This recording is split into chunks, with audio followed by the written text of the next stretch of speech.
సందీప్ గారు నమస్కారం. అంజలి మీ గారు. పూర్తి పేరు చెప్పండి బాబు. ఫస్ట్ సందీపా?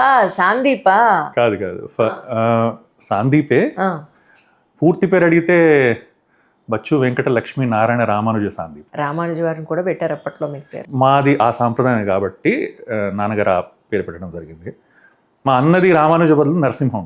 ఓహో. ఎందుకంటే మా ఇలవేలుపు లక్ష్మీ నరసింహ స్వామి కాబట్టి. రైట్. సో తనది బచ్చు వెంకట లక్ష్మీ నరసింహ శిరీష్, నాది రామానుజ సాందీప్. ఓకే.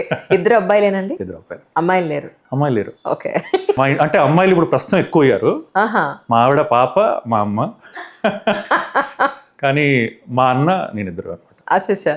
రైట్. కానీ మీ ప్రొఫైల్ చూసినప్పుడు ఎంత సంతోషం అనిపించిందంటే, ఆశ్చర్యం కూడా అనిపించింది. ఎందుకంటే పాటలు పాడటం అనే ఒక ప్రొఫెషన్ని పట్టుకుంటే అదే మహాసముద్రం.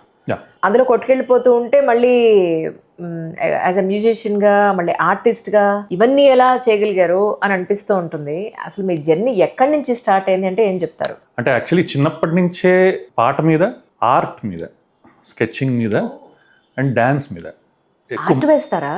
వేసేవాడిని, వేస్తాను. ఇప్పుడు అది దేనికి పరిమితం ఏంటంటే మా పాప ప్రాజెక్ట్ వర్క్ పరిమితం అయింది. But I had lot of interest అనమాట. ఆర్ట్లో చాలా ఇంట్రెస్ట్ ఉండేను అండ్ డ్యాన్స్లో. ఆ డ్యాన్స్ కూడా అలాగే, ఎందుకంటే మైకేల్ జాక్సన్, చిరంజీవి గారు వీళ్ళ వల్ల అనమాట. అది చిన్నప్పుడు ఎక్కువ చేస్తూ ఉండేవాడిని. అయితే దీంట్లో క్రమక్రమేణా పాటల్లో మాత్రమే ముందుకెళ్తూ ఇవి రెండు అలా పక్క డార్మెంట్ స్టేట్లో వచ్చాయి. అవసరం ఉన్నప్పుడు బయటకు వస్తూ ఉంటాయన్నమాట. ఇప్పుడు యాక్టింగ్ చేసినప్పుడు సినిమాలో డాన్స్ చేయాలంటే అలా బయటకు వచ్చింది. మా పాపకు చెప్పాను కదా, అలా ఆర్టిస్ట్ అలా బయటకు వస్తూ ఉంటాడు అనమాట. But journey of music started. నాకు తెలిసి మా నాన్నగారు చెప్పేది ఏంటంటే, 5th క్లాస్లో ఉన్నప్పటి నుంచి నేను మొదలు పెట్టాను పాడడం అని ఆయన చెప్తుంటారు, నాకు చెప్పేవారు. మా అన్న శిరీష్ అని చెప్పాను కదా, తను మా ఇద్దరికి 7 years డిఫరెన్స్ ఉందన్నమాట. So he is a kind of father figure to me ఒక రకంగా. తను కూడా పాడుతూ ఉండేవాడు. తను కాలేజ్లో కిషోర్ కుమార్ పాటలు అవన్నీ ఎక్కువ పాడుతుండేవాడు. మేము నార్త్లో ఉండేవాడు. We use to be in Bhopal చిన్నప్పుడంతా. ఎందుకంటే మా నాన్నగారు రైల్వేస్లో పనిచేసేవారు. సో దానివల్ల మా చిన్నప్పుడంతా నార్త్ ఇండియాలో పెరగడం జరిగింది. So first Sholapur, Wardha. కానీ నాకు గుర్తున్న క్షణాలు భోపాల్ నుంచి మొదలయ్యాయి అనమాట. సో భోపాల్లో almost like 11 years over there. 11 years. అక్కడి నుంచి నా జర్నీ ఆఫ్ సింగింగ్ అన్నది స్టార్ట్ అయింది. రైట్. మీకన్నా ముందు ఇంట్లో ఎవరన్నా ఈ ఆర్ట్ సైడ్ ఉన్నారా? వాళ్ళ పోలికి వచ్చిందని చెప్పి. మా అమ్మగారి సైడ్ అందరూ సంగీతంలో బాగా విద్వాంసులే, ప్రవేశం ఉన్నవాళ్ళు. ఓకే. మా అమ్మ తప్ప మిగతా వాళ్ళందరూ సంగీతం నేర్చుకున్న వాళ్ళే. మా పెద్దమ్మ ఆండాళ్ళు అమ్మగారు, ఆవిడ బాలమురళీ కృష్ణ గారి దగ్గర శిష్యరికం చేశారు ఆవిడ.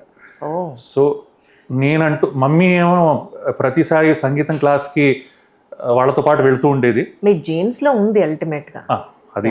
అన్డౌటెడ్లీ చూసారా, తల్లి పోలికలు ఎక్కడి నుంచి అలా వస్తాయి? రావు అనుకుంటారు చాలా మంది. వంశ పారంపర్యం అని అంటారు, ఓన్లీ అబ్బాయిలదే వస్తుంది అనుకుంటారు. తల్లిది కూడా చాలా. అబ్బాయిలది ఎందుకు అలా ఎందుకుంది? ఇంటి పేరు మారిపోతుంది, గోత్రం మారిపోతుంది కాబట్టి వీళ్ళ పోలికలే వస్తాయి అనుకుంటారు. బట్ ఇది తప్పంటాను నేను. అసలుగా మోర్ ఓవర్ ఏంటంటే మాక్సిమం ఈ పాటలు ఏదైతే ఉందో అమ్మగారి సైడ్ నుంచి, యాక్టింగ్ ఉంది డాడీ సైడ్ నుంచి, యాక్టింగ్ అండ్ డాన్స్. ఎందుకంటే మా నాన్నగారి ఎల్డర్ బ్రదర్ దయాల్ సరన్ గారని, he was a very famous Odissi dancer, Kathak dancer and folk dancer అనమాట. సో ఆయన బరంపురంలో ఉండేవారు, మాది బరంపురమే. సో అప్పుడు మనం బరంపురం. నేను ఎప్పుడు యాక్చువల్లీ బరంపురం వెళ్ళలేదు. కానీ ఆశ్చర్యం ఏంటంటే, మా నాన్నగారు పరమపదించిన తర్వాత 2018లో, అప్పుడు తర్వాత అక్కడ చీఫ్ గెస్ట్ లాగా నన్ను పిలిచి, that was the first time when I went Berhampur. But Berhampur roots మాట్లాడుకుంటున్నాం కాబట్టి, Dayal Saran garu, he was a very famous dancer. And చాలామందికి తెలియని విషయం ఏంటంటే, గురుదత్ కూడా was a very good dancer. మన హిందీ యాక్టర్ గురుదత్, ఆయన దయాల్ సరన్ గారు ఇద్దరు కలిసి నేర్చుకునేవారు అనమాట. అండ్ దయాల్ సరన్ గారి దగ్గర చాలా మంది శిష్యులు, పెద్ద ఇప్పుడు ఉషా గాయత్రి గారు, అలా చాలా మంది, కేలుచరణ్ మహాపాత్ర, వాళ్ళందరూ కూడా ఆయన దగ్గర నేర్చుకున్న వాళ్ళే అనమాట. సో అక్కడి నుంచి ఆ లీనియేజ్ ఇది, ఇక్కడి నుంచి ఈ లీనియేజ్. అంటే నేను అంటూ ఉంటాను ప్రతిసారి, మా అమ్మ దగ్గర రావాల్సింది ఏదైతే ఉందో అది తను నాకు ఇచ్చేసిందని. ఎందుకంటే she never went to classes. తను వెళ్ళిన వెంటనే పరిగెట్టుకుని వచ్చేది, అసలు నేర్చుకోలేదు. So that gap got filled అనిపిస్తుంది నాకు అంతే. రైట్. ప్రస్తుతానికి అంటే కోర్స్ పాటలు ఉన్నాయి, మీరు యాజ్ అన్ ఆర్టిస్ట్గా యాక్టింగ్ మూవీ అవకాశాలు కూడా వస్తున్నాయి. ఈ మధ్య చూసాం మీరు వెబ్ సిరీస్ కూడా. అయితే బతకడానికి ఏం చేస్తున్నారు కరెక్ట్గా అంటే ఏం చెప్తారు? అంటే బతకడానికి అన్నది మీ ఉద్దేశం డబ్బులతో అయితే దానికి ఒక వేరే మార్గం ఉంది, కళతో అయితే దానికి వేరే మార్గం ఉంది, మనశ్శాంతితో అయితే దానికి వేరే మార్గం ఉందన్నమాట. సో బతకడానికి 3 parts చెప్పండి అయితే. సో బతకడానికి సరే, మనకి ఫైనాన్షియల్గా I been working as an IT professional since past 25 years in industry అనుకోవచ్చు. రెండిట్లో అనమాట. ఈవెన్ పాటల్లో కూడా, ఈవెన్ యాక్టింగ్లో కూడా, ఈవెన్ ఐటీలో కూడా. IT has been consistent profession. And పాటలు ఏవైతే ఉందో అది ఆర్టిస్టిక్గా it satisfies my artistic urge capabilities ఏవైతే ఉందో, మనశ్శాంతికి ఏవైతే ఉందో, అన్ని బ్యాలెన్స్ చేయగలిగే ఒక క్షమత ఏదైతే ఉందో అది మనశ్శాంతి ఇస్తూ ఉంటుంది. లేకపోతే ఎందుకంటే స్టార్టింగ్లో it was a big struggle, but at the same time eventually that got habituated. కానీ ఈ టీవీలో సింగింగ్ ప్రోగ్రామ్స్ పేర్లు మారుతూ వచ్చాయేమో తప్ప ఆ పేర్లు మారిన ప్రతి షోలోనూ మీ పాట ఉంది. అంటే మనకు పాడుతా తీయగా అన్నది ఏదైతే ఉందో అది దట్ హెస్ క్రియేటెడ్ సచ్ ఒక రకమైన ఫౌండేషన్ ఎలా క్రియేట్ చేసిందంటే, మనకి ప్రతి సింగర్ ఎవరైతే ఈ మధ్య మనకి కనిపిస్తున్నారో వాళ్ళు ఏదో ఒక విధంగా పాడుతా తీయగాతో అసోసియేట్ అయిన వాళ్ళే. సో అలాగే నేను కూడా పాడుతా తీయగా నుంచి వచ్చాను కాబట్టి సరిగమప, పాడుతా తీగ, స్వరాభిషేకం నేను రాసుకున్నాను. ఎందరో మహానుభావులు ఒకటి కాదు, అంటే పాటని బేస్ చేసుకున్న ప్రతి ప్రోగ్రాంలోనే మీది పాట ఉంది. బాలు గారు ఎక్కడైతే ఉన్నారు, ఎందుకంటే బాలు గారు ఎంకరేజ్మెంట్ అన్నది was very much there definitely. ఎందుకంటే ఆయనతో అసోసియేషన్ అవ్వడమే అదొక పెద్ద అదృష్టం బాలుగారితో. ఎందుకంటే చిన్నప్పటి నుంచి నేను చెప్పాను కదా, కొంతమంది మనకి idols, there are some idols whom we emulate, వాళ్ళని ఫాలో అవుతాము, వాళ్ళలాగా ఉందాం అనుకుంటాం. తాగుతూ కూడా మాట్లాడచ్చు, లేదా బ్రేక్ తీసుకుందాం అంటే తీసుకుందాం, ఇది కంప్లీట్ చేసేసినా పర్వాలేదు, as your wish, what ever you say, ఇది కంప్లీట్ చేస్తారు. సో బాలుగారు చిన్నప్పటి నుంచి కొంతమంది ఐడల్స్ ఉన్నారు నాకు, లైక్ బాలుగారు, Amitabh Bachchan and Sonu Nigam. So I was a very big fan of him. And but ఏంటంటే నాకు ఉన్న కోరిక ఏముండేదంటే, ఒక వింత కోరిక ఉండేది నాకు. అమితాబ్ బచ్చన్ కానీ బాలు గారు కానీ నా పెళ్ళికి రావాలని.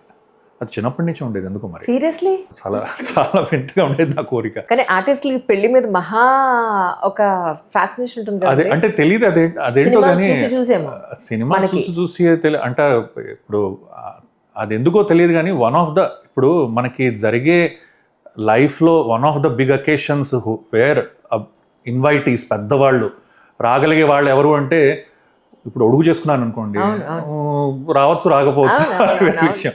దాని తర్వాత పెద్ద ఘట్టం ఏంటి, పెళ్ళే కదా. సో పెళ్ళిగా అందుకనే మేబీ ఆ ఒక విజువలైజేషన్ ఉండేదేమో.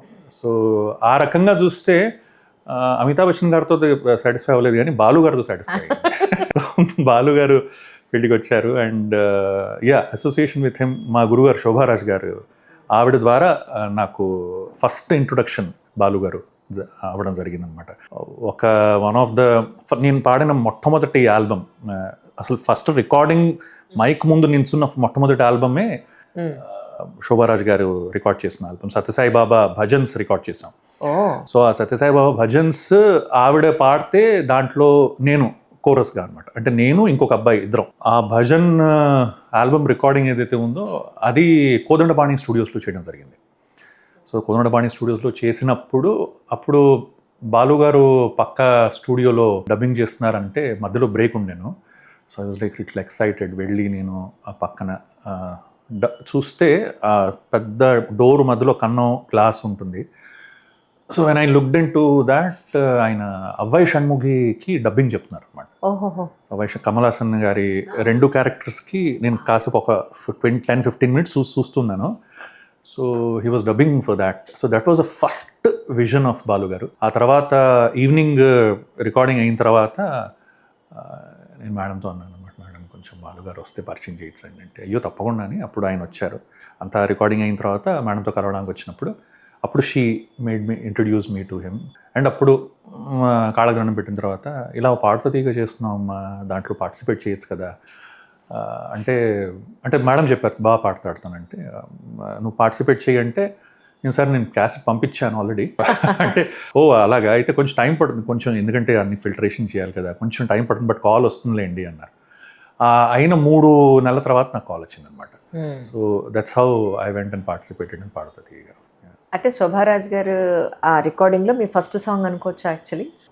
అన్ని భజనలు అంటే రికార్డింగ్లో పాడిన మొట్టమొదటి పాటలు గణపతి ఫస్ట్ అన్ని ఎలా ఉంటుందంటే ఆవిడే అన్ని రాశారు, ఆవిడే రాసి ఆవిడే కంపోజ్ చేశారు. అవునవునవును. సత్యసాయిబాబా గారి మీద ఆయన్ని ఒక్కొక్క దేవుడితో కంపేర్ చేస్తూ ఆయన ఒక దేవుడు గణపతి, శివుడు, అమ్మవారు, నారాయణుడు, జీసస్ క్రైస్ట్ అలా అని ఒక ఆల్బమ్ చేశారనమాట. కాల్ చేసిన అమ్మ అంజలి బిజీగా ఉన్నావా అంటారు ఆవిడ. అయ్యో లేదండి చెప్పండి మ్యామ్ అంటే లేదండి మళ్ళీ చేస్తానంటారు. ఆవిడ వాయిస్ అసలు చాలా పెక్యులర్ వాయిస్ ఆవిడది. కొంతమంది మాత్రమే మాట్లాడినప్పుడు కూడా స్వరాలు మనకి వినిపిస్తాయి.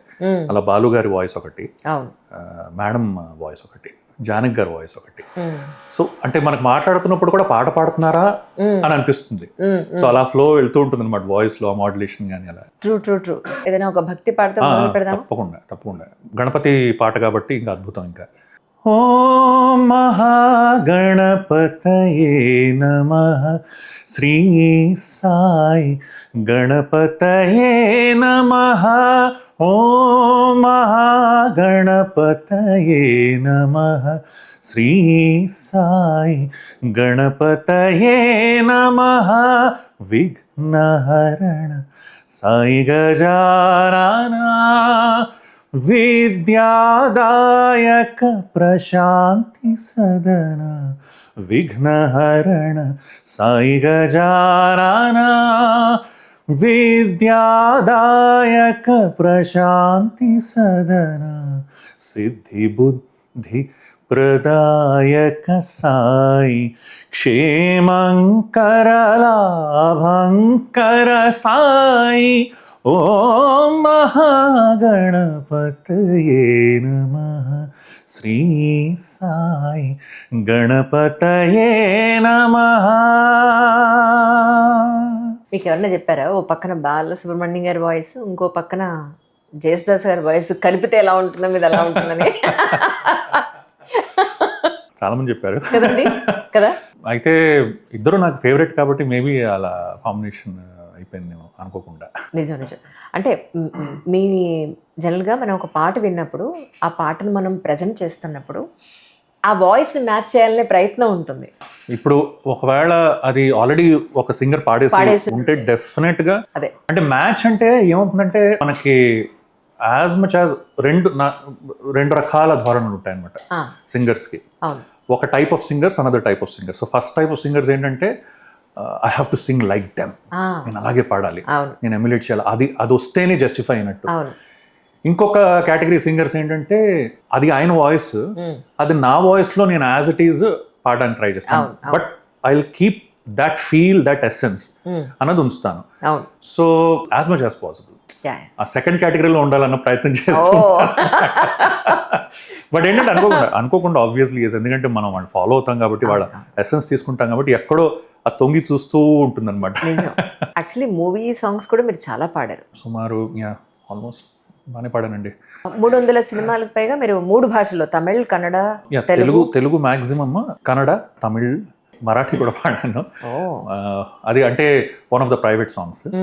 అండ్ పంజాబీ అంటే మిగతావన్నీ అలాగే షోస్లో పాడుతూ ఉంటాం by default. But officially these are the languages Sanskrit obviously. తెలుగులో అన్నీ రిలీజ్ అవ్వని సినిమాలు వేసుకుంటే ఆల్మోస్ట్ 300-300 దాటుతుంది డెఫినెట్గా. ట్రూ. అంటే మీకు నచ్చిన కీర్తన, మీ ప్రాక్టీస్లో మీకు నచ్చిన కీర్తన అని అంటే చెప్తారు? చాలా కష్టం, చాలా ఉన్నాయి. కానీ సడన్గా ఈ క్షణంలో నాకు గుర్తుకొచ్చిన ఒక కీర్తన శోభరాజ్ గారు కంపోజ్ చేసినది, హనుమాచారి కీర్తన. అది ఆవిడ ఒక స్టేట్లో వెళ్ళి కంపోజ్ చేయడం జరిగి ఆ రాగం అన్నది ఏదైతే ఉందో కొంచెం ఎగ్జాక్ట్ కొంచెం సారంగ్లో వస్తుంది, చాలా మిక్స్డ్ ఉంటాయి అందులో. కొంత ఛాయల శుద్ధ సారంగ్ కొంచెం మిశ్రంగా ఉంటుంది అనమాట. Okay okay. So but exact Sarang కాదు కాబట్టి ఆవిడ దాని పేరు కూడా పెట్టారు, రాగం కొత్త పేరు పెట్టారు, రాగం విధుమణి అన్న పేరు పెట్టారు. ఓకే. ఎందుకంటే ఆ కీర్తనలో రెండో చరణంలో విధుమణి అని వస్తుంది అనమాట. విధుమణి అంటే అమ్మవారు ఇలా చంద్రాకారంలో పెట్టుకునే బొట్టు ఉంటుంది కదా మనకి, ఆ బొట్టుని విధుమణి అని అంటారు. ఆ కీర్తన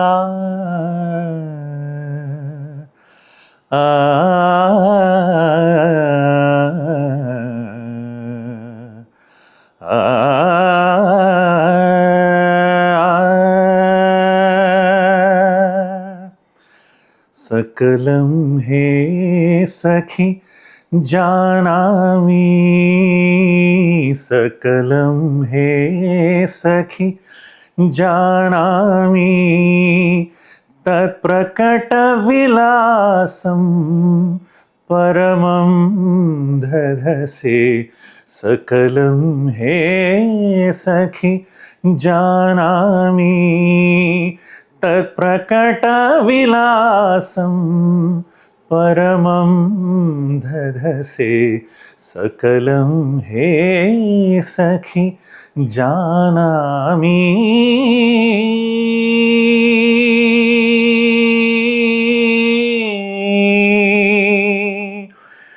जानामि सखी, जानामि सखी, జానామి.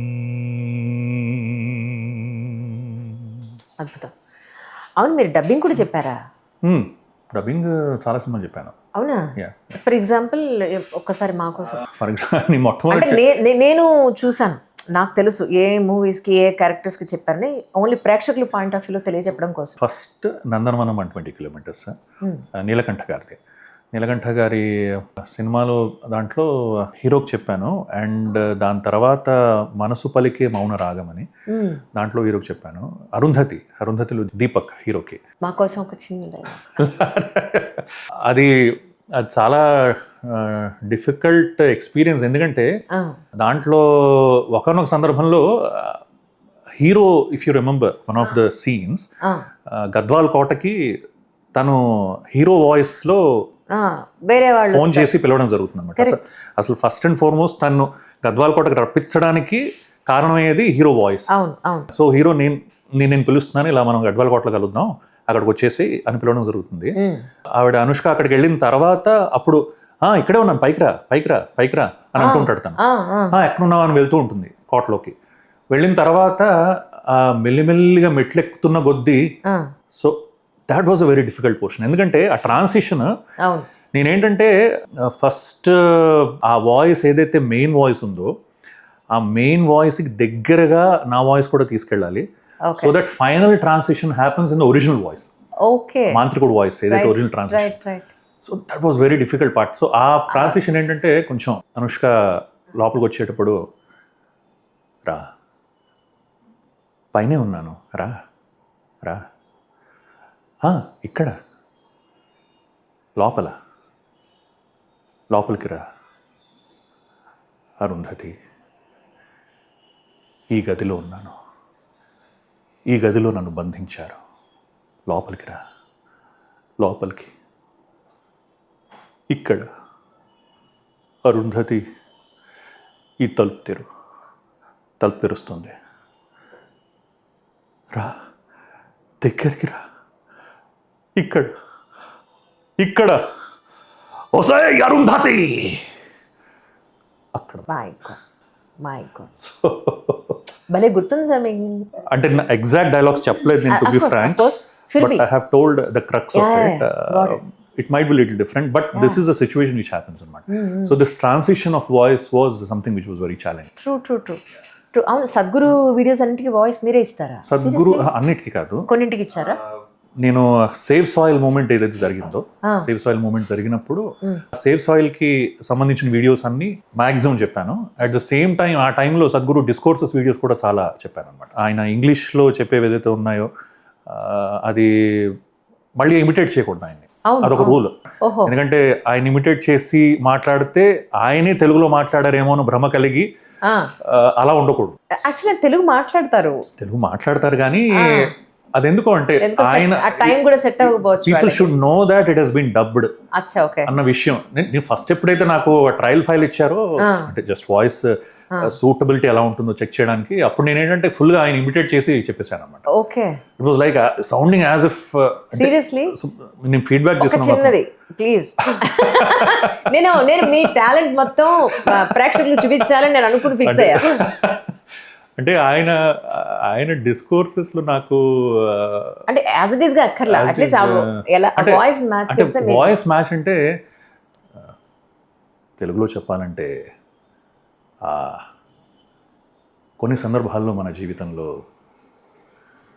ఎలాంటి సందర్భాలు వస్తాయంటే వాటిని మనం నించోని చాలా బలంగా ఎదుర్కోవాల్సి వస్తుంది.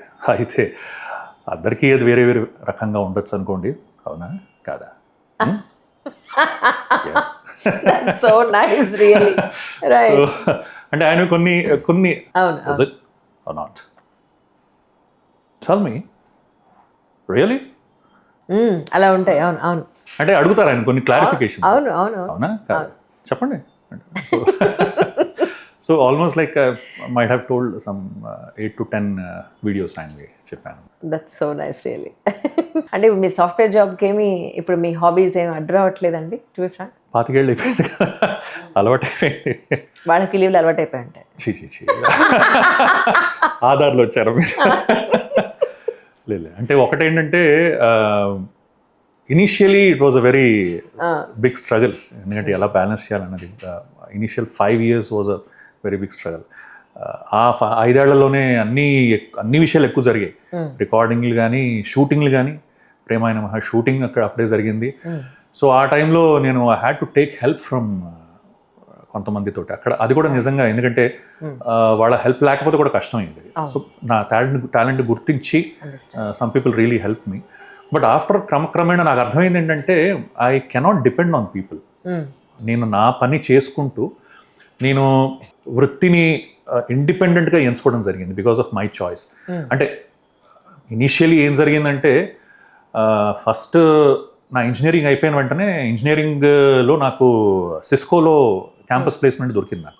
సిస్కో యాడ్స్ సినిమాలో వస్తూ ఉంటాయి, సిస్కో లైట్స్ బల్బ్స్. అంటే Cisco that moment of time was a very, అంటే ఇప్పుడు కూడా నంబర్ 1 నెట్వర్కింగ్ కంపెనీ అనమాట. నెట్వర్క్స్ అన్నీ కూడా తనే తయారు చేసేవారు. అన్ని ఫోన్, నాది telecommunication. I did my telecommunication engineering in Bengaluru. దానివల్ల నాకు Cisco sister concern company peak 15 అని దాంట్లో దొరికింది. అప్పటికి నేను చిత్రంలో పాడేశాను సినిమాలో. సో అప్పుడు డాడీ తోటి నేను చెప్పాను అనమాట, డాడీ నేను క్యాంపస్లో దొరికింది కానీ నేను అక్కడ ఏంటంటే ప్రాబ్లమ్, ఒక 2 ఏళ్ళు యుఎస్ వెళ్ళిపోయి యుఎస్లో you have to serve 2 years period. అది నాకు ఇష్టం లేదు, లాక్ అయిపోవడం అన్నది. నేను డాడీతో చెప్పాను, డాడీ నేను I want to pursue in music అంటే, సరే నో ప్రాబ్లం నువ్వు పర్స్యూ చెయ్యి, కానీ 1 సంవత్సరం నేను టైం ఇస్తాను, సంవత్సరం లోపల నువ్వు ఏది అంత ప్రగాఢంగా చేయలేకపోతే then you have to join job అన్నారు. అయితే నేను ఐ సెడ్ ఫైన్ అని. అప్పుడు ట్రై చేసేవాడిని. మన ఆర్బి పట్నాయక్ గారు చాలా అవకాశాలు ఇచ్చారు. ఫస్ట్ చిత్రం, దాని తర్వాత ఫ్యామిలీ సర్కస్, రామచిలకమ్మ, అలా ఎన్నో డివోషనల్స్ పాడాను, కానీ అంత సిగ్నిఫికెంట్గా ఏం జరగలేదు.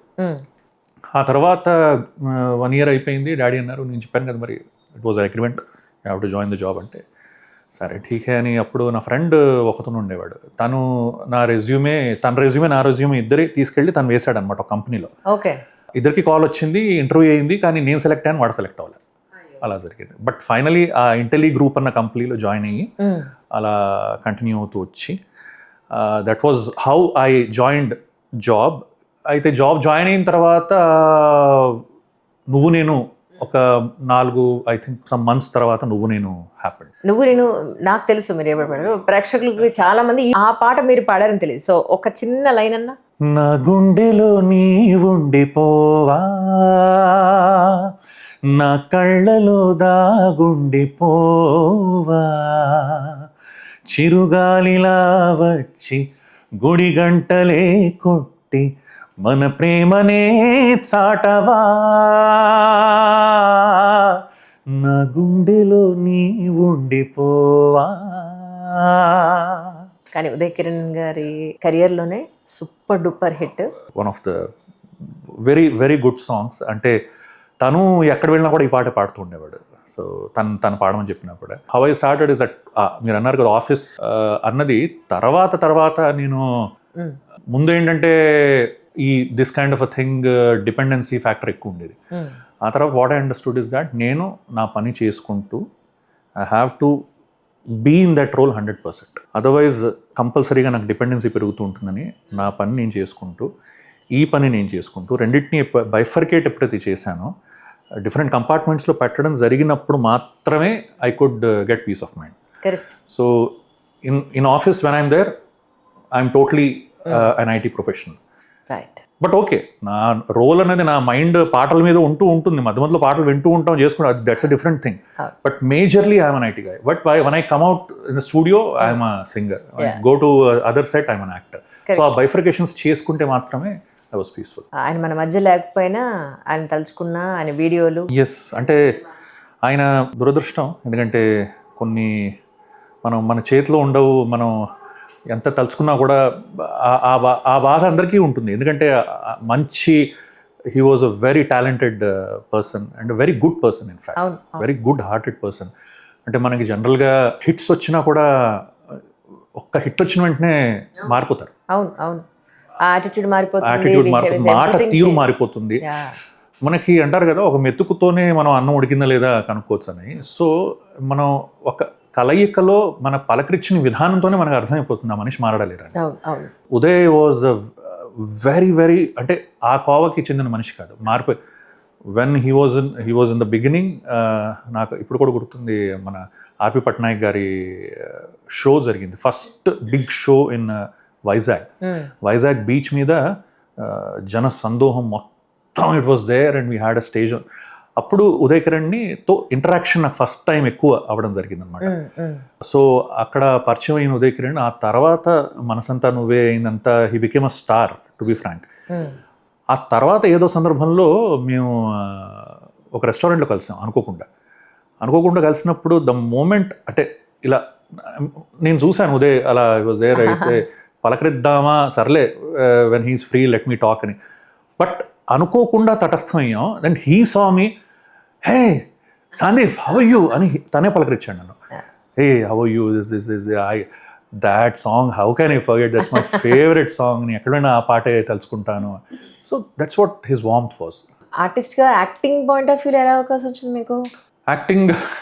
యాక్టింగ్ అన్నది యాక్చువల్లీ ఎప్పటి నుంచో మైండ్లో ఉండేను.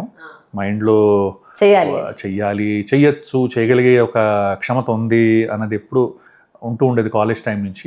కాలేజ్లో స్కిట్స్ కూడా వేస్తూ ఉండేవాడిని. బట్ ఏంటంటే అవకాశం అన్నది అనుకోకుండా తొందరగా వచ్చేసింది. సో కొంచెం తర్వాత వస్తుందేమో అనుకున్నాను, బట్ అది కాస్త తొందరగా, ఆల్మోస్ట్ లైక్ నా సింగింగ్ ఏరియా స్టార్ట్ అయిన 3 ఏళ్లలోనే వచ్చిందనమాట. సో ఆ అవకాశం కూడా నేను one of the shows, new year shows టీవీలో, జెమినీ టీవీలో పాడడం చూసి ఆ మూవీ ప్రేమాయణ మహా మూవీ డైరెక్టర్ ఎవరైతే ఉన్నారో హేమంత్ శివరామ్ ఆప్టే గారు, ఆయన అనిత ఆప్టే ఆవిడ న్యూస్ చదువుతున్నారు, అనిత ఆప్టే గారి హస్బెండ్ అన్న. So he's a Maharashtrian, basically Maharashtra but Telugu మాట్లాడుతారు.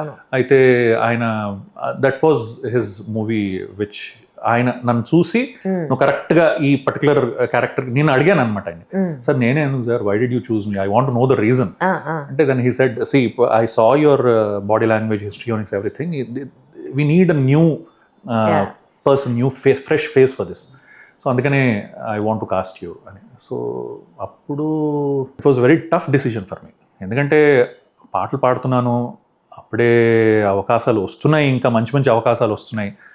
అలాంటి సందర్భంలో నేను వెంటనే యాక్టింగ్లో జంప్ అయిపోతే ఏంటి పరిస్థితి అన్నది చాలా నాకు తర్జన భరణైంది. ఆ టైంలో daddy was for it. Daddy okay రా, పర్ఫెక్ట్లీ ఫైన్, నీకు దగ్గర అవకాశం వచ్చింది మంచి. మోరోవర్ ఏంటంటే ఇట్ వాస్ జెమినీ ప్రొడక్షన్స్, మనకి ఆనంది ఆర్ట్స్ ప్రెసెంట్ జెమినీ, మనకి జీకే మోహన్ కాన్సెప్ట్స్లో పనిచేసేవారు హేమంత్ గారు. అయితే mummy was totally not for it. వద్దు యాక్టింగ్ అంటే పడవలు ఆల్రెడీ 2 పడవలో కాళ్ళు ఉన్నాయి నాకు. తనకు పడవలు కాదు ప్రాబ్లమ్, ఆ పడవ మంచి పడవ కాదని. యాక్టింగ్ సైడ్ నాకు యాక్టింగ్ ఇష్టం లేదు. అంటే ఒకటి ఉంటుంది కదా mind set. She was not for it. కానీ తర్వాత ఏంటంటే నేను డిసిషన్ తీసుకోవడానికి టైం పట్టింది. ఒక ఫిష్ బోన్ డయాగ్రామ్ అంటారు కదా, fish bone pros and cons కొంచెం ఆలోచించి, ఓకే నేను చేస్తే ఎన్ని పాజిటివ్స్ ఉన్నాయి, ఎన్ని నెగటివ్స్ ఉన్నాయి, చేయకపోతే ఎన్ని పాజిటివ్స్ ఉన్నాయి, ఎన్ని నెగటివ్స్ ఉన్నాయి, మొత్తం రాసుకొని నేను రెండిట్లో కంపేర్ చేస్తే I felt that had little more points of positivities. డాడీకి చెప్తే ఆయన కన్విన్స్ చేశారు మమ్మీని. అలా కన్విన్స్ చేసి ఫైనల్గా అప్పుడు కొంచెం టైం తీసుకున్నాను అన్నమాట ఎస్ చెప్పడానికి. That's how acting happened. ఎన్ని సినిమాలు చేస్తున్నారు చెప్పారు మీరు? ఒక సుమారు 8-9 చేసి ఉంటానండి. Premaya Namaha was the first one. Second one ఇంకోసారి, రాజా, నేను, Vennela Kishore, Ravi Varma, Richa Pallod was opposite to me. Vanjari Fadnis was opposite to Raja. So we all friends అనమాట ఇంకోసారి. దాని తర్వాత ఓరిదేవుడోయిలో రాముడి పాత్ర వేశాను. మీకు చాలా బాగా సూట్ అవుతుంది. అంటే నాకు అనుకోకుండా ఏంటంటే శోభారాజ్ గారి నగర సంకీర్తనలో ప్రతి సంవత్సరం నేను వెంకటేశ్వర స్వామి వేషం వేస్తాను అనమాట ప్రతి సంవత్సరం. సో అది నాకు ప్రమోషన్ వచ్చింది. ముందు అన్నమయ్య వేషం వేసేవాడిని, అది కాస్త ప్రమోట్ చేసి మేడం వెంకటేశ్వర స్వామి అండ్ అన్నమయ్య ఇంకొక అబ్బాయి వేస్తాడు. So every year that has been a ritual. So ఆయన ఎవరైతే డైరెక్టర్ ఉన్నారో వన్ ఆఫ్ మై ఫోటోస్ చూసి he thought that I will be perfectly suitable అని అలా రాముడు వేషం వచ్చింది. దాని తర్వాత ఒక హిందీ మూవీ ఒకటి చేశాను, కేసే మారే జాంబీ కాని. That was a Hyderabadi movie. So అది మన హైదరాబాద్లో it went well actually. Its was comedy movie. ఇప్పుడు యూట్యూబ్లో ఉంది. దాంట్లో I played the lead. Then Tiger అని సందీప్ కిషన్ టైగర్లో I played one of the roles where it's a key role. అది ఏం చేస్తుందంటే రాహుల్ రవీంద్రన్ సెకండ్ హీరోగా ఉన్నాడు దాంట్లో. రాహుల్ రవీంద్రన్ సేవ్ చేస్తాను అనమాట నేను. వెన్ హీఈస్ అందరూ విలన్స్ కొట్టేసిన తర్వాత తన్ని సేవ్ చేయడం జరుగుతుంది. అప్పుడే కొనుక్కున్న కొత్త కార్ ఏదైతే ఉందో అది నేను అమ్మేసి తన్ని హాస్పిటల్లో జాయిన్ చేస్తాను అనమాట. So that particular humanitarian angle ఏదైతే ఉందో అది చాలా వైరల్ కూడా అయింది అనమాట. సో దాంట్లో ఎప్పుడైతే సందీప్ వచ్చి నాతో మాట్లాడతాడు అంటాడు, సార్ అసలు ఎలా సాధ్యం ఇది, అసలు మనిషికి ఎలా సాధ్యం అంటే నేను ఒకటి అంటా అనమాట, మనిషిగా ఉంటే సాధ్యమేనండి, మనిషిగా ఉంటే చాలు అంతే, that's it. So that is possible. So that was a very good role. And అది నాకు ఎలా వచ్చిందంటే ఛోటా కే నాయుడు గారితో ఒక యాడ్ చేశాను నేను. ప్రియమణి గారు నేను కలిసి దుర్గా ఘీ యాడ్ చేసాం అనమాట. అప్పుడు ఆయనే he was the one who shot that. అదే ఆయన మైండ్లో ఉంచుకొని ఈ particular character he was looking for Manoj Bajpai గారు. సో మనోజ్ బాజ్పేయి గారి డేట్స్ దొరక్క సడన్గా నాకు ఫోన్ చేసి, సందీప్ ఒక అద్భుతమైన రోల్ ఉంది, మనోజ్ బాజ్పేయి డేట్స్ దొరకట్లేదు, నువ్వు చేస్తావా నేను చేసేనా, ఓపెన్ గా చెప్పారు. చేస్తావా నేను చేసి, సార్ వస్తాను ఒకసారి మాట్లాడతాను సార్, వచ్చి రాకమని. That's how that happened. And దాని తర్వాత అధూరా అని ఒక హిందీ వెబ్ సిరీస్ చేశాను. అధూరా అని that was first horror web series Amazon ప్రైమ్లో. అది ఎంఏ ప్రొడక్షన్స్ అని నిఖిల్ అడ్వానీ మన కల్ హోనా హో డైరెక్టర్ ఉన్నారు కదా, ఆయన ప్రొడక్షన్స్ అనమాట. సో అది దాంట్లో I played senior superintendent of police. అది అయింది. దాని తర్వాత రీసెంట్గా యుఫోరియా చేశాను. యుఫోరియాలో I played a defence lawyer who supports the rapists. So అది ఇట్ వాజ్ అంటే నెగటివ్ షేడ్స్. అది ఈవెన్ అధూరా కూడా కొంచెం నెగటివ్ షేడ్సే, ఇది negative shades. So yeah that's how it was. మా చిన్నప్పుడు రామాయణం వచ్చేది, అందులో రాముడు ఫీచర్స్ మీలానే ఉంటాయి. ఏ రామాయణం చూసారు మీరు? డిడిలో వచ్చేది. అరుణ్ గోవిల్ ఆయన ఒక ఆయన. తర్వాత సిరివెన్నెల సినిమాలో ఆయన ఉన్నారు కదా బనర్జీ గారు, ఆయన ఫీచర్స్ కొన్ని. మేము ఈ రెండు మిక్స్డ్ ఉంటాయి మీకు యాక్చువల్లీ. నాకు అంటే ప్రతిసారి అది వేస్తూ ఉండే కొద్దీ అది కూడా కొంచెం ఇది కూడా ఫీచర్స్ కూడా రిఫైన్ అయిపోయాము. అంటే అది నాకు చాలా కష్టం అనిపించేది స్టార్టింగ్లో. ఎందుకంటే ఫస్ట్ వెంకటేశ్వర స్వామి వేషం వేసుకున్న తర్వాత మొట్టమొదటిసార్లు వేసుకున్నప్పుడు పెద్దవాళ్ళు వచ్చి నా కాళ్ళకు దండం పెట్టేశారు. పెద్దవాళ్ళు వచ్చి నా కాళ్ళకు కనిపిస్తే నేను వెంటనే వెనక్కి వెళ్ళిపోయాను అనమాట. వెనక్కి వెళ్ళి వద్దండి అని. అయితే మేడం వాజ్ బిసైడ్ మీ. తను అన్నారు, it's not for you, it's for him, just pass on to him అన్నారు. సో ఓకే మేడం ఫైన్ అన్నప్పుడు ఓకే వాళ్ళు దండం పెట్టినా కూడా this not for me, this for you అన్న ఒక భావన చేసుకోవడం అనేది అలా కృష్ణార్పణం. ఎస్. మీరు అంజిలో కూడా పాడారు కదా యాక్చువల్గా? అంజిలో పాడాను. ఎస్, అంజిలో మానవ దట్ వాస్ అది కూడా చాలా అద్భుతమైన, అంటే ఒక వింతైన ఎపిసోడ్ అనమాట. ఎందుకంటే మణిగారు పిలిచిన తర్వాత స్టూడియోకి వెళ్ళిన తర్వాత నాకు లిరిక్ పేపర్ అందజేసేసారు. ప్రొడక్షన్ నంబర్ దిస్ సరే పాట డ్యూయట్ సాంగ్ అని తెలుస్తోంది. సునీత ఇంకా నేను ఇద్దరం కలిసి పాడాను అనమాట. సో దాని తర్వాత ప్రిపేర్ అయిపోయాను. ఇంకా మణిగారు ఇంకా రాలేదు అప్పటికి. ప్రిపేర్ అయిపోయాను, మణిగారు ఎంటర్ అయ్యారు. సందీప్ నేర్చుకున్నావా? సార్ నేర్చుకున్నాను సార్. కమ్ అన్న. సరే వెళ్ళాను, మైక్ ముందు వెళ్ళాను. ఆయన he was sitting there, headphones పెట్టుకొని ఆయన ఆన్ చేసి, సందీప్ ఈ సాంగ్ చిరంజీవి మీద షూటింగ్ అవుతుంది, కొంచెం బోల్డ్గా పారు అన్నారు. ఓకే అచ్చా. అప్పటిదాకా నేను ఏదో అప్పుడు సడన్గా పాట పాడే ముందు చిరంజీవి అని అంటే I was like okay fine ఠీక్. I was zapped. దాని తర్వాత కొంచెం టైం తీసుకొని సెటిల్ అవ్వడానికి then I started singing the song. And అది ఆల్మోస్ట్ లైక్ చాలా ఫాస్ట్గా రికార్డ్ అయిపోయింది. 20-30 minutesలో వి ఫినిష్ ద సాంగ్. చాలా ఫాస్ట్గా అయిపోయింది రికార్డింగ్. బట్ ఏంటంటే రిలీజ్ అవ్వడం అన్నది ఆల్మోస్ట్ ఐ టుక్ 2 years అనుకుంటాను. 1 to 2 years అయింది రిలీజ్ అవ్వడం. If you remember Anji, Arundhati ఇవి రెండు కూడా చాలా బికాస్ ఆఫ్ గ్రాఫిక్స్ చాలా డిలే. అప్పుడు మణిగారు నా నంబర్ మారింది, అప్పుడు నా ఫోన్ నెంబర్ మారింది. దాని తర్వాత మణిగారు looks like he was trying to reach me and he could not find my new number. And అప్పుడు నాకు సడన్గా ఫోన్ చేసి, సందీప్ నేను ఎన్నోసార్లు రీచ్ అవ్వడానికి ట్రై చేశాను, నీకు నంబర్ దొరకలేదే అంటే, సార్ కొత్త నంబర్ మోస్ట్లీ అందరి దగ్గర ఉంది అని అడిగాను. అంటే అప్పుడు నాకు అర్థమైంది సమ్ పీపుల్ అప్పుడు అడగండి, ఎవరైనా మనకు తెలిసిన వాళ్ళు ఏమన్నా వాళ్ళ నెంబర్ మిస్ అయ్యింది ఇవ్వండి, చచ్చిన అవాయిడ్ చేసేస్తారు, పంపిస్తాను దగ్గర పంపరు. నాకు అప్పుడు అర్థమైంది, అచ్చా ఓకే ఇలా జరుగుతుంది, వెనకాల ఇలా జరుగుతున్నదే అని. అప్పుడు ఆయన అన్నారు ఏంటంటే కొన్ని మార్పులు జరిగాయి పాటలో. మార్పులు జరిగిన తర్వాత he wanted to read up that voice. కొన్ని మళ్ళీ రికార్డ్ చేద్దాం అనుకున్నారు. బట్ ఏంటంటే ఆ మార్పులు ఏవైతే చిన్న మార్పులు ఏవైతే ఉన్నాయో అది కరెక్ట్ చేసేసి మూవీలో ఏదైతే ఉందో నా వాయిస్ చిరంజీవి గారు స్పెషల్గా చెప్పారట, I want this voice in the movie. And Tippu was available. Tippu తోటి ఆడియో పాట పాడించారు అనమాట. సో నా సాంగ్ మూవీలో ఉంటుంది. If you see the video song it is my voice, ఆడియోలో టిప్పు వాయిస్ ఉంటుంది. So that's how it happened. But నా ఎక్స్పీరియన్స్ ఆఫ్ నేను చెప్పాను కదా చిరంజీవి గారి ఐడల్ చిన్నప్పటి నుంచి. ఆయన ఇప్పుడు కూడా గుర్తుంది, కొత్తపేటలో ఒక థియేటర్లో వెళ్ళి చూశాను. ఆ థియేటర్లో ఆ పాటకి అందరూ ఆ పేపర్లో ఎగరేస్తూ ఉంటే, కోణార్క్ కాదు, if you remember Kothapeta fruit market దగ్గర ఒక కొత్త థియేటర్ ఓపెన్ చేశారు. ఆ కొత్త థియేటర్లో Anji was one of the first movies which got release. ఇప్పుడు ఆ థియేటర్ లేదు నాకు తెలిసి, ఇప్పుడు లేదు, అప్పుడు ఉండేది. కోణార్క్ రాజధాని మీకెలా తెలుసు? మీరు అక్కడ? ఓ అవునా, అచ్చా అచ్చా అచ్చా. మేము కొత్తపేటలో ఒక 10 ఏళ్ళు ఉన్నాం, 10 years. నేను కూడా కాంప్లెక్స్ లో యా, అది దట్ వాజ్ చిరంజీవి గారి. అండ్ రీసెంట్ గా కూడా చిరంజీవి గారిని ఒక షోలో కలిసి ఆయన ముందు పాడినప్పుడు when I had an interaction, అప్పుడు అన్నాడు దట్స్ మై ఫేవరెట్ సాంగ్ అని అన్నారు. సో యా, అంటే వన్ ఆఫ్ ద ఐడల్స్. ఆయన గురించి అందరికీ తెలిసిందే ఆబ్వియస్లీ, ఎంత హంబుల్గా ఉంటారో and how he has been maintaining his attitude in a very stable way. ప్రతి సందర్భంలో చాలా హంబుల్గా.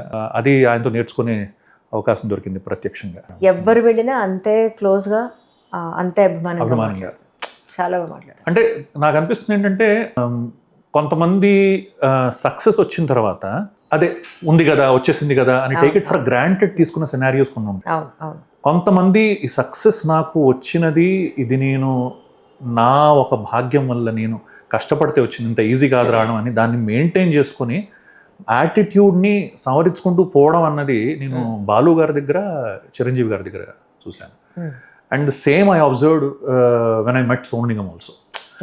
సో సక్సెస్ వచ్చినా కూడా how you have to be human, that is something which these people teachers. కానీ మీరు ఉద్దండ పండితుల ముందు పాడారు పాటలు చాలా అసలు కొంతమంది ఈరోజు ఉన్నా లేకపోయినా అదొక గొప్ప అవకాశం, మహాదృష్టం అంటాను నేనైతే. Absolutely. One of the very very memorable situations ఏంటంటే స్వరాభిషేకంలో యేసుదాస్ గారి పాట, లలిత ప్రియ కమలం, లలిత ప్రియ కమలం and Harivarasanam. Please please please. ఆయన యాక్చువల్లీ నేను మీ ఇంటర్వ్యూ అనుకున్నట్టు ఏం డిసైడ్ అయ్యా తెలుసా, యేసుదాస్ గారి పాట మీ వాయిస్ లోంచి నేను ఖచ్చితంగా ఈరోజు వినాలి. అది అలా ఎందుకు అయిపోయిందంటే దాని సందర్భం కూడా చెప్తాను. Let me I will sing it first, then I tell the situation of that.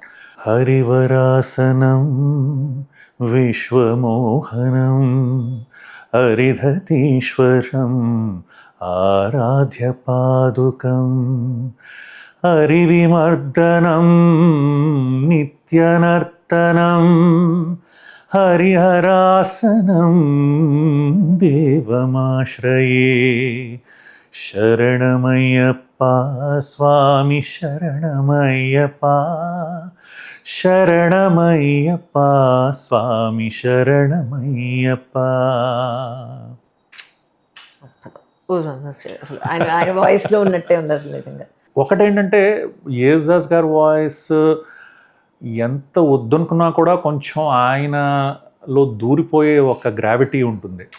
So ఆ ఒక ప్రభావం అన్నది డెఫినెట్గా విచ్ ఐ ఆల్సో ఫీల్. ఎంత ఆ సెకండ్ కేటగిరీ అని చెప్పాను కదా, కొంచెం ఫస్ట్ కేటగిరీలో దూకుతూ ఉంటాను అనమాట.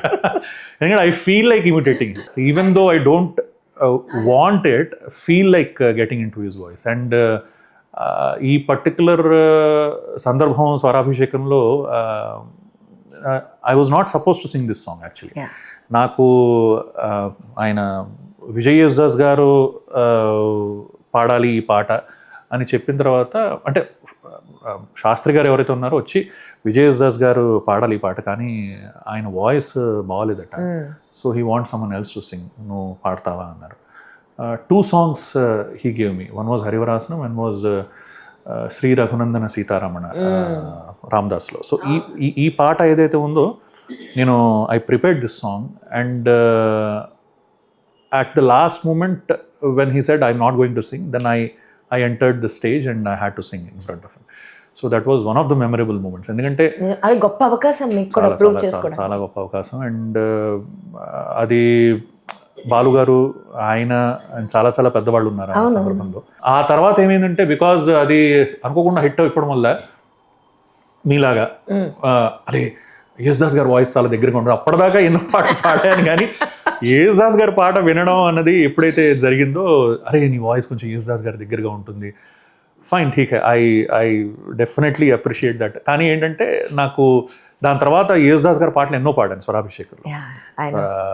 So that's how that happened. And even నాకు యేసుదాస్ గారిది చాలా మలయాళం పాటలు వింటూ ఉండేవాడిని అనమాట. కాలేజ్ టైంలో I use to learn a lot of Malayalam songs, and దాంట్లో ఒక పాట I use to learn on repeat mode. His highness Abdullah అని ఒక సినిమా ఉంది. హిజ్ హైనస్ అబ్దుల్లాలో ప్రమదవనం మీండుం అని ఒక పాట. సో అది చాలా క్లిష్టమైన పాట అనమాట. బట్ జనరల్గా నాకు ఎక్కడ ప్రోగ్రామ్ వెళ్ళినా కూడా it acts as a warmup song for me. అది మీకు ఇబ్బంది లేక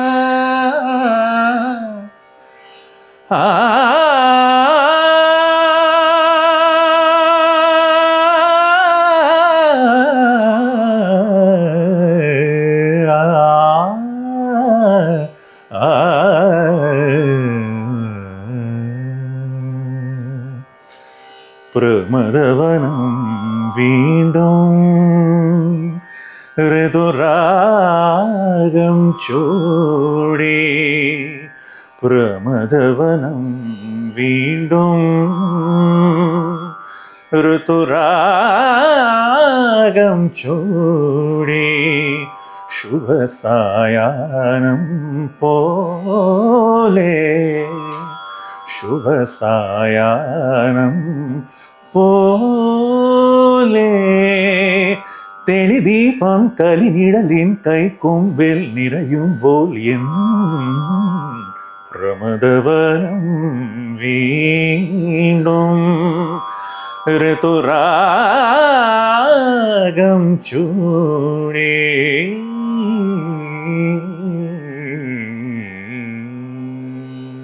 అమ్మ బాబు ఎన్ని గమకాలు ఉన్నాయి ఇందులో. హారబుల్ అసలు హారబుల్. ఇక్కడ ఇంటి అనుకుంటే ఇటు పెడుతుంది ఇటు వస్తుంది, ఇటు పెడుతుంది ఇటు వస్తుంది. Oh my god. This one of the iconic songs మన యేసుదాస్ గారిది మలయాళంలో. అవును, భాషలా మీరు తెలుగులో రాసుకున్నారా? నేను హిందీలో రాసుకుంటాను. ఓ, తెలుగు కూడా హిందీలో రాసుకుంటాను నేను. తెలుగు నారాయణ. అయితే తెలుగు చదవడం రాదు మహానుభావుడికి. ఇప్పుడు అన్నీ వచ్చు, అప్పుడు రావు. అది సంగతి. అయితే నేను సెంట్రల్ స్కూల్ ప్రోడక్ట్ అనమాట. పైగా హిందీ ఫస్ట్ వస్తుంది వాళ్ళు. హిందీ నాకేంటంటే ఆలోచన కూడా తెలుసు. నా ఆలోచన కూడా మొట్టమొదటి హిందీలోనే వస్తుంది, ఆ తర్వాత తెలుగు వస్తుంది అనమాట. తెలుగు వాళ్ళు ఫస్ట్ తెలుగు ఎలా వస్తుందో అలాగే. ఇప్పుడు అంటే అక్కడ నార్త్ లో పెరగడం వల్ల సెంట్రల్ స్కూల్ హిందీ. అయితే నాకు ఎప్పుడు ఇది ఫస్ట్ ఒక కష్టంగా ఎదురైందంటే ఇక్కడ వచ్చిన తర్వాత పాటలు ఎప్పుడైతే మొదలయ్యాయో స్టూడియోకి వెళ్ళిన వెంటనే నాకు తెలుగు లిరిక్ పేపర్ ఇచ్చేసేవారు. తెలుగు లిరిక్ అప్పుడు ఏ కూడా లేదు ట్రాన్స్లేట్ చేయడానికి వెంటనే ఏమీ లేదు. అప్పుడు కూడా నేను మొబైల్ కూడా లేదు నా దగ్గర. నా డాడీ నాకు అప్పుడు ఒక సంవత్సరం అయిన తర్వాత అరే నీకు మొబైల్ కొనిపెడతాను రా అని నోకియా పెద్ద ఫోన్ ఉండేది చూడండి, నల్లది, దానికి ఒక చిన్న యాంటీనా కూడా ఉండేది. ఆ ఫోన్ కొనిపెట్టారు. అయితే ఆ లిరిక్ పేపర్ ఇచ్చేసిన తర్వాత నాకు నేను అనేవాడిని, సార్ కొంచెం దాన్ని ఎలా మార్చేవాడిని అంటే, సార్ మీరు డిక్టేట్ చేస్తే నేను రాసేసుకుంటాను సార్ అని. అంతేగాని తెలుగు రాదని చెప్పారన్నమాట. డిక్టేట్ చేస్తే అంటే నేను అవకచవకలేవో చదివేవాడిని, కానీ అది రాసుకున్న తర్వాత కొంతమంది చూసి ఇదేంటి సార్ మీరు హిందీలో రాసుకుంటారు అంటే నేను కొంచెం కంఫర్టబుల్ సార్ అని. ఆ సందర్భంలో అది కొంతమంది దగ్గర మరీ ఎబ్బట్టుగా అనిపించి అప్పుడు ఓకే నేను నేర్చుకోవాలి తప్పదు అని. అప్పుడు ఏంటంటే నేను మా అమ్మ చెప్పాను, మమ్మీ కొంచెం నాకు హెల్ప్ చేయాలని. అంటే చెప్పాను నీకు చిన్నప్పుడు పెద్ద బాల శిక్ష ఒత్తులు అవన్నీ చెయ్యి అని చెప్పానా లేదా? సారీ లేదు కొంచెం అయిపోయింది పొరపాటు. అప్పుడు ఏం చేసేవాడంటే అప్పుడు నా దగ్గర ఎలమెల్ వెస్పా స్కూటర్ ఉండేది. ఆ స్కూటర్ వెళ్తూ వెళ్తూ వెళ్తూ కిల్లర్ పోస్టర్, అచ్చా ఈ సినిమా కిల్లర్, ఓహో కా ఇలా ఉంటుంది, కింద ఈ పైన ఈ లా ఇలా ఉంటుంది, కి ఇలా హలత్ అంటే ఇలా ఉంటుంది, గ్యాంగ్ లీడర్. మమ్మీ గ్యాంగ్ గ్యా ఎందుకు ఉంటుంది మమ్మీ అని అడిగేవాడిని. గ్యాకి మాత్రం ఏంటి అంటే అరే తెలుగులో అలాగే ఉంటుంది, అది ఇంగ్లీష్ పదం కాబట్టి దానికి గ్యాంగే ఉంటుంది. సో అలా నేర్చుకున్నాను అనమాట తెలుగు. దాని తర్వాత with in almost like I think 1 or 2 years I was able to read comfortably. And ఇంకొకటి ఏంటంటే ఈ మధ్య సద్గురు డబ్బింగ్ చెప్పాను కదా, ఆయన డబ్బింగ్ చెప్పే కొద్దీ చెప్పిన తర్వాత తెలుగు చదవడం అనేది నాది ఇంకా బాగా ఇంప్రూవ్ అయిపోయింది. సో ముందేంటంటే వేరే వాళ్ళు ఇప్పుడు నాకు ప్రింటెడ్ ఏదైనా ఇస్తే మాత్రమే చదవగలిగేవాడిని, ఎవరైనా రాసింది నేను డెసిఫర్. కానీ ఇప్పుడు ఏంటంటే ఎవరు రాసింది కూడా నేను కొంచెం బెటర్గా చదివిస్తాను. సో ఆ ప్రావీణ్యత కొంచెం తర్వాత దీన్ని బట్టి నా రైటింగ్ అసలు అర్థం కాదు దానికి. నాది మా తాతగారి రైటింగ్ గొలుసు కొట్టి రైటింగ్ ఉంటుంది, అన్ని కలిసిపోయి ఉంటాయి. ఓ అది మనకి అంటే ఆయన కరణం మా తాతయ్య గారు. అవునా? ఆయన రైటింగ్ ఎవ్వరికి రాలేట, నాకే వచ్చింది. మా నాన్న అంటూ ఉంటారు ఆయన రైటింగ్ అంటే అన్ని పదాలన్నీ కూడా కర్సివ్ రైటింగ్ లాగా తెలుగు కలిసిపోయి ఉంటాయి. ఫుల్ స్టాప్ కామన్ వస్తేనే ఆగుతుంది, లేకపోతే కష్టం. సెంటెన్స్ కంటెంట్ మా డాడీ కూడా సేమ్ అంతే. మా నాన్నగారిది కూడా ఇలా అన్ని కలిసి ఉంటాయి. ఈవెన్ ఇంగ్లీష్ కూడా అన్ని గుండ్రంగా చాలా అద్భుతంగా ఉంటుంది. నాకు అంటే ఈ హిందీది ఒక అద్భుతమైన ఎపిసోడ్ బాలు గారు, నేను తరలిరాధ తనే వసంతం ఇవన్నీ పాడుతున్నాను అనమాట. That was the first song which I song. ఆ పాట నేను హిందీలో రాసుకొని పాడుతున్నాను. సో ఆ పాట ఎదుర్కొంటే నాకు స్క్రిప్ట్ ఉంది. అప్పుడు మాకు అలౌ చేసేవారు చూసి పాడే విధానం. ఇప్పుడు మా పాప మొన్న పార్టిసిపేట్ చేసి అయితే పార్టిసిపేట్ తను అంటుంది అనమాట, ఈ వీడియో చూసి నాది, నాన్న they allowed you to see the script. అప్పుడు ఉండేదిరా మాకు. సో దాంట్లో ఏంటంటే హిందీలో రాసుకున్నాను. పాట అయిపోయిన తర్వాత బాలు గారు కెమెరా కొంచెం జూమ్ చేయండి అని చెప్పి స్క్రిప్ట్ని జూమ్ చేసి చూపించి ఈ పాట అంతా ఆయన హిందీలో రాసుకొని పాడుతున్నారు. నేనేం చెప్పొచ్చానంటే సంగీతానికి భాషతో సంబంధం లేదండి. నేను ఏ లాంగ్వేజ్ అయినా తెలుగులో రాసుకొని పాడతాను. మన వాణి జయరామ్ గారు ఏ పాట అయినా కూడా కన్నడలో రాసుకొని పాడతారు. సుజాత వేరే లాంగ్వేజ్లో చెప్పారు. సురేష్ పీటర్స్ ఏ లాంగ్వేజ్ అయినా ఇంగ్లీష్లో రాసుకొని పాడతాడు. సో నేను చెప్పొచ్చేది ఏంటంటే ఆయన హిందీలో రాసుకున్నా కూడా ఉచ్చారణలో కించిత్ దోషం కూడా లేదు. అది important. So that's what I wanted. సంగీతానికి భాషతో సంబంధం లేదండి నేను చెప్పాను. ఇళయరాజా గారి కాన్సర్ట్లో ఒక లేడీ జానకమ్మ గారి పాటలు పాడారు. ఇళయరాజా గారు చెప్పారనమాట, తెలుగు పాటలు పాడుతుంది కదా అని ఈవిడ తెలుగు ఆవిడ అనుకోకండి, తమిళ ఆవిడ, తెలుగు ఒక్క పదం రాదు, మీరేం మాట్లాడినా ఆవిడకి అర్థం కాదు. నేను షాక్ అసలు. జానకమ్మ గారి పాటలు పాడుతున్నారు అని అంటే తెలుగు వచ్చి అనుకున్నాను. అసలు ఆవిడ తెలుగు అక్షరం ముక్క కూడా రాదు. కొంతమందికి ఆ ఒక గుణం ఒకటి ఉంటుంది. For suppose if you see కొంతమంది హిందీ సింగర్స్ మన తెలుగు పాటలు పాడితే తెలిసిపోతుంది హిందీ. ఇప్పుడు ఉదిత్ నారాయణ ఉన్నారు, రామ చిలకమ్మ ప్రేమ మొలకమ్మ రాధం, అది ఏ పాట పాడినా కూడా అది ఇంకొక ఇది కూడా ఉంది ఘట్టం, అది కూడా చెప్తాను. కానీ Shreya Ghoshal if you see, Shreya Ghoshal అసలు ఏ భాష అయితే ఆ భాష తన ఓన్ లాంగ్వేజ్ అనుకుంటాం మనం. సో సిమిలర్లీ మనకి ఆ కాలంలో వచ్చిన వాళ్ళలో బాలు గారు, జానక్ గారు, చిత్ర గారు, ఈ జనరేషన్లో ఉన్నది శ్రేయా ఘోషాల్ అనుకుంటా. ఈవెన్ ఇంకా ఏ సింగర్ తీసుకున్నా కూడా మనకి ఆ ఛాయలు కనిపిస్తాయి. So that is very rare, కొంతమందిలోనే ఉంటుంది అనిపిస్తుంది. అవును అవును. ఈవెన్ ఆశా భోస్లే గారు తెలుగులో జీవితం స్వప్న సాగర తీరం అని ఒక సాంగ్ ఉంది, ఐ థింక్ 90s లో.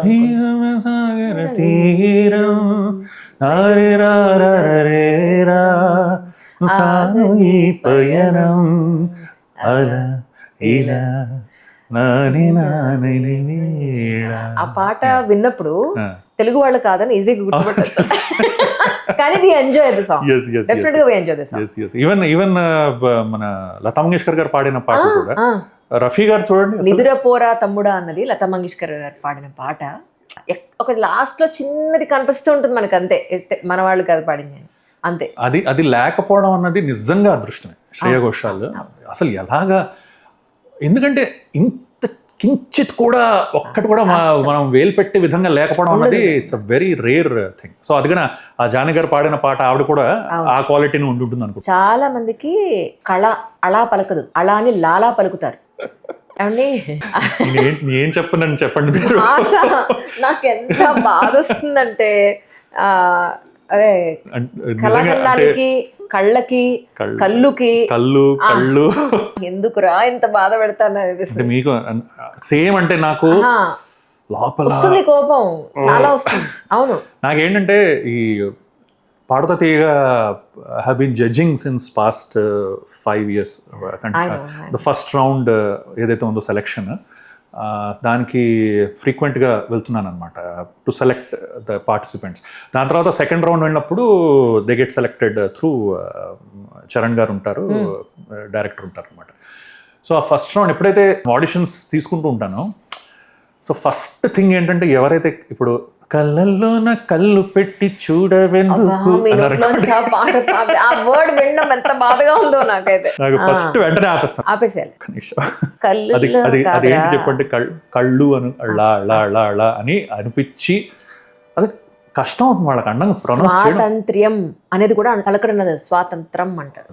అండ్ చూపు చూపు చూపు అవును, చూపు చూడ్డం అవును, చూసినందుకే భారతదేశం దేశం అంటారు. అరే దేశం కాదురా దేశం. అది ఈ షా కాంట్రవర్సీ కొంచెం నార్త్ సైడ్ సాని షాలా పలుకుతారు, అది వాళ్ళకి తెలియదు, వాళ్ళు అలాగే పలుకుతారు. దట్ ఈస్ మనం ప్రాంతీయ భాషగా మనం మాట్లాడలేం దాన్ని.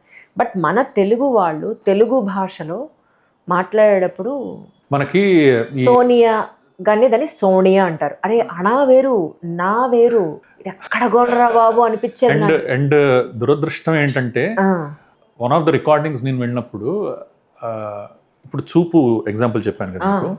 సో ఆ చూపు అన్నది సార్ అది సూపు అని అదొక టెక్నికల్ ఇష్యూ అది యాక్చువల్లీ, ఎందుకంటే మైక్ లో ఉన్న టెక్నికల్ ఇష్యూ అది. మనం సూపు ఉన్నామంటే సూపు లాగా వినిపిస్తుంది అనుకోకుండా. అవును, సమ్ టైమ్స్. సో నేనేం చేశానంటే సరే తగ్గిస్తాను, కొంచెం ఇంటెన్సిటీ తగ్గిస్తాను, చూపు కొంచెం ఇంటెన్సిటీ తగ్గిస్తాను. సార్ వద్దు సార్ చూపునే అనండి సార్ అంటారు. మనకి చెప్పేటప్పుడు ఇక్కడ తెలీదు, వినేటప్పుడు అది వేరే రకంగా వినపడుతుంది. నేను సార్ బ్యాలెన్స్ చేస్తాను సార్, లేదు సార్ చూపునే అనండి సార్ అంటారు. సో అదేంటంటే అక్కడ అలా కాంప్రమైజ్ అయిపోతున్నాను. అవును అవును అవును అవును. సో కొంచెం ఇంటెన్సిటీ తగ్గిస్తే ఇప్పుడు పాడిన తర్వాత నేను కూడా వింటాను, నేను విని నాకు జడ్జ్మెంట్ తీసుకుంటాను, ఇది బాగానే ఉంది సార్, దిస్ సౌండింగ్ బెటర్ అంటాను.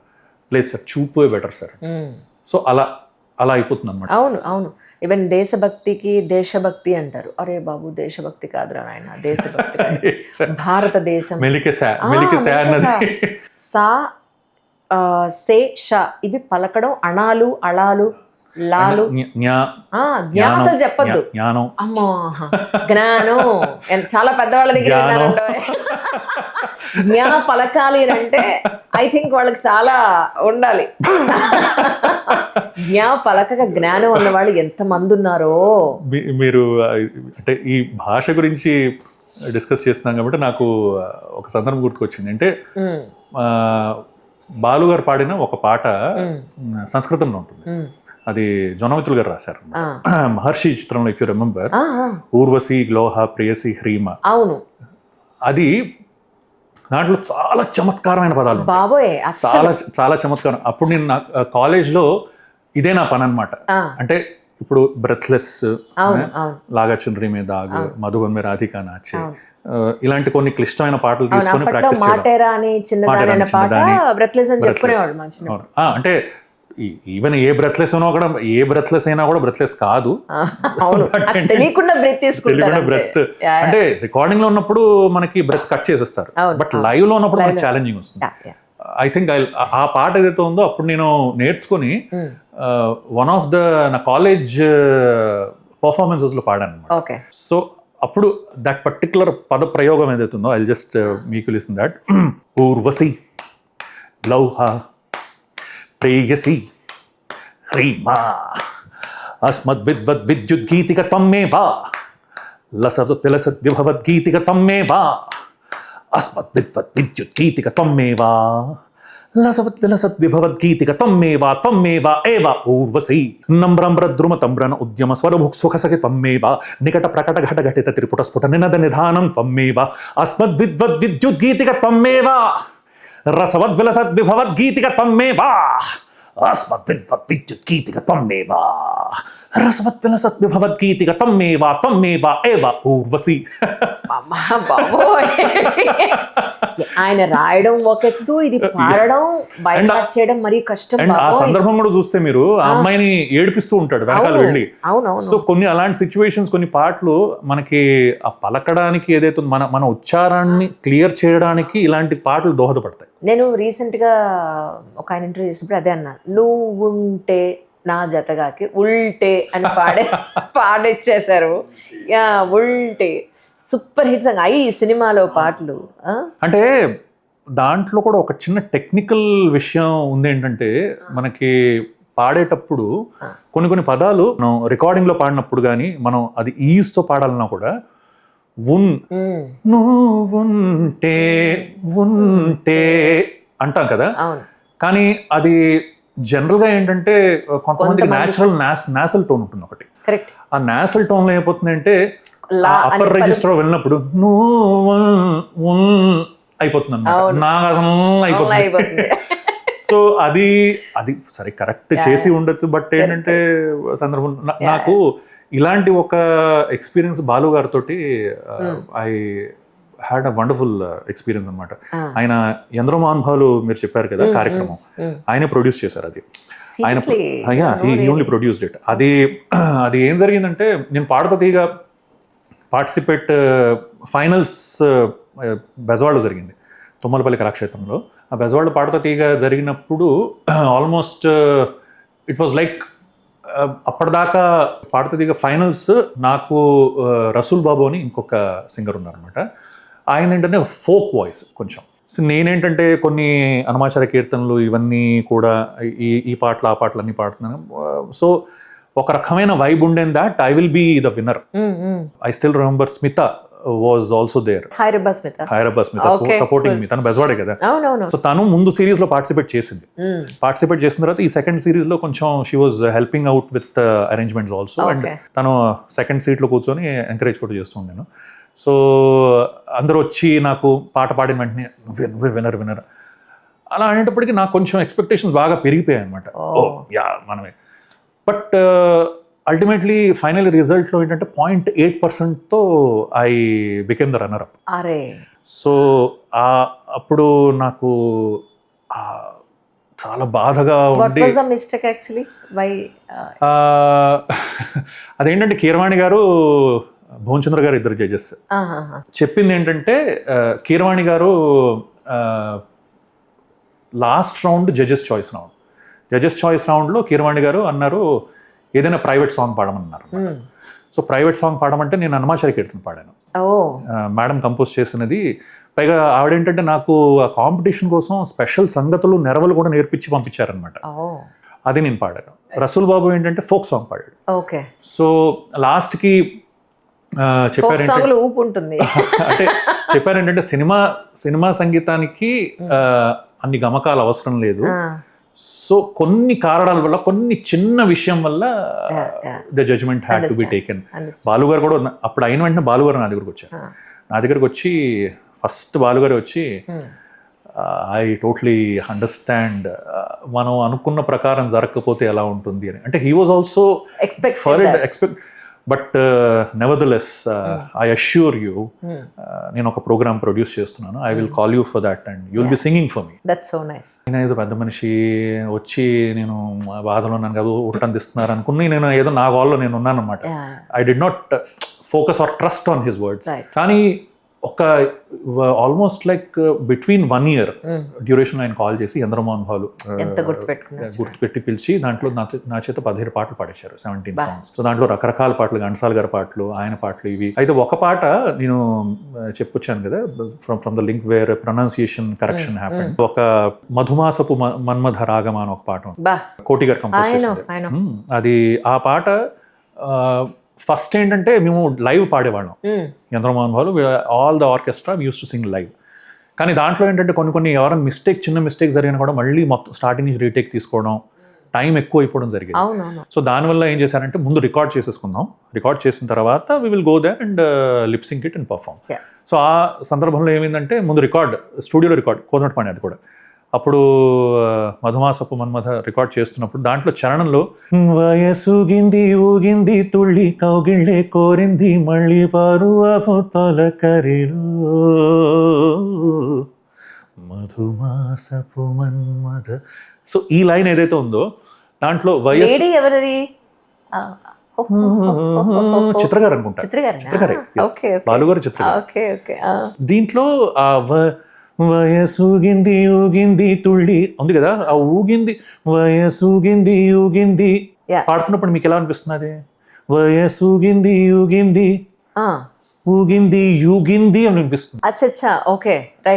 సో బికాస్ ది ఊ రెండు సంధి అయితే యా అయిపోతుంది అనుకోకుండా. అది నేను పాడుతున్నప్పుడు సందీప్ అది యూగింది అని వస్తున్నది అంటే ఊగింది. అయితే ఆయన ఏమంటున్నారంటే అక్కడి నుంచి he was telling me to sing ఊగింది పాడు అని అంటున్నారు.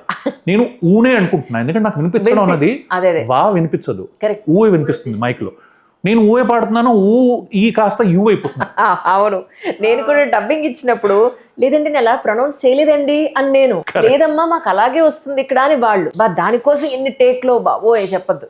అయితే ఆయన లోపలికి వచ్చి ఆయన అంటే చూడండి గొప్పతనం చూడండి, ఆయన he understood there is some miscommunication happening. ఆయన లోపలికి వచ్చి కూర్చొని ఒకసారి పాడు అన్నారు. వయసూగింది ఊగింది వూ పాడు, వూ నా ఛా వయసూగింది ఊగింది ఊ. సరే అది మీరు ఊ అని చెప్తుంటే నాకు ఊ అని, దట్స్ వాట్, ఇట్స్ నాట్ ఊ వూ అన్నారు. సో అప్పుడు వయసూగింది ఊగింది అంటే స్పీడ్ బ్రేకర్ వస్తుంది, అప్పుడు సంధి కాస్త బ్రేక్ అయ్యి మనకి వూ.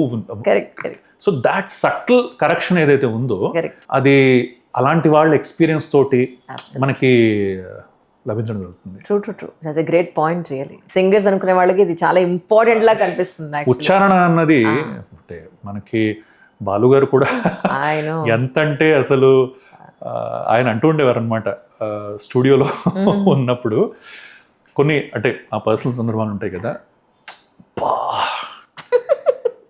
ఐ ఫీల్ నాకు బాగా చాదస్తం ఎక్కువ అవుతున్నట్టు అనిపిస్తోంది, ఎందుకు అలాగా, ఎందుకు అంత అప్పుడు అంటే దాట్ ఈస్ ద లెవెల్, అంటే అంత సటిలిటీలో చూసేవాళ్ళు. అంటే కొంతమంది పాడేటప్పుడు ఎందుకు అలాగా, why it's happening like that, why it's not getting corrected అని ఆయన ఒక క్షోభ ఉండేది.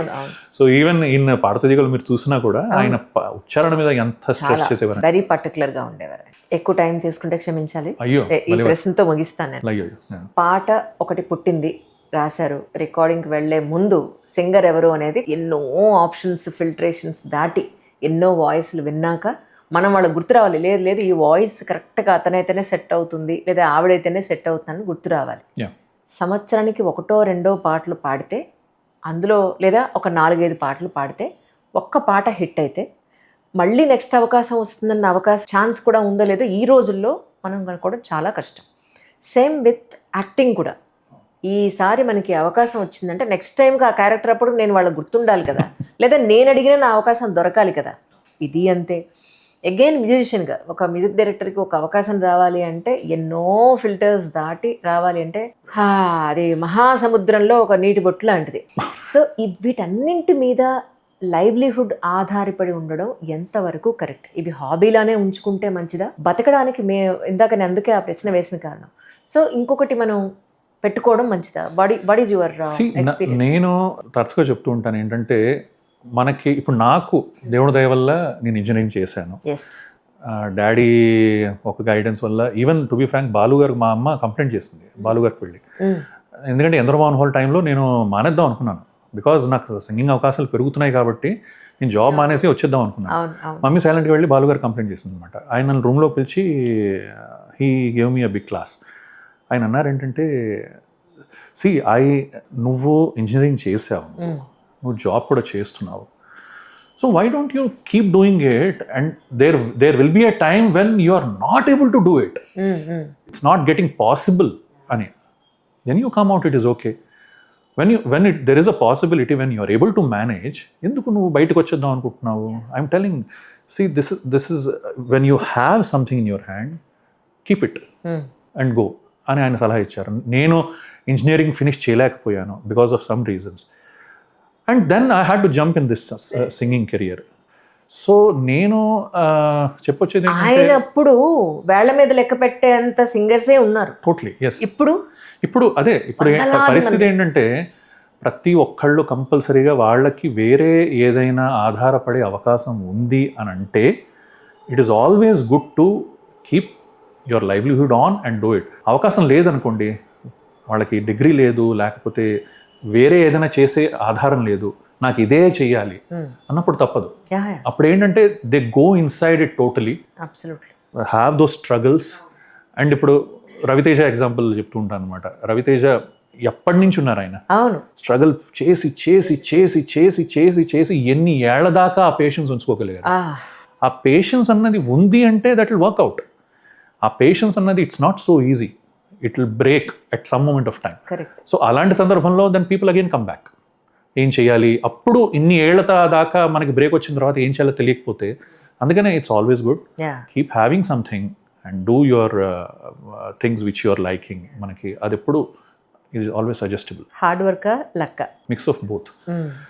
ఎందుకంటే definitely hard work is the number 1, but luck అన్నది ఏమిటంటే being at the right time at the right place. Exactly ఇందాక మీరు 0.8 దగ్గర second place that is luck. ఎందుకంటే అంత కష్టపడి అన్ని చేసినా కూడా, so that is where even Indian Idol also happen same way. నాకు ఇండియన్ ఐడల్ వెళ్ళినప్పుడు సారేగామా ఆల్రెడీ పార్టిసిపేట్ చేశాను, ఐ వన్ 7 episodes. ఆ తర్వాత ఇండియన్ ఐడల్ 1లో ఎప్పుడైతే పార్టిసిపేట్ చేశానో, చూడండి ఒక moment of decision, that is luck. Moment of decision, how it turns out. నేనేంటంటే వన్ ఆఫ్ ద రౌండ్స్లో ఆ రౌండ్ దెర్ వర్ 30 పార్టిసిపెంట్స్. ఈ 30 పార్టిసిపెంట్స్లో 12 participants will come and they will get on to the stage అనమాట. Final ఏదైతే టీవీలో telecast చేస్తారో ఆ 12 పార్టిసిపెంట్స్ ముందు రౌండ్లో ఉన్నాను, అక్కడ దాకా వచ్చాను. 30 పార్టిసిపెంట్స్ 3 పాటలు ఇచ్చారు. ఒకటేంటంటే జాదూ తేరీ నజర్ అదొకటి ఇచ్చారు.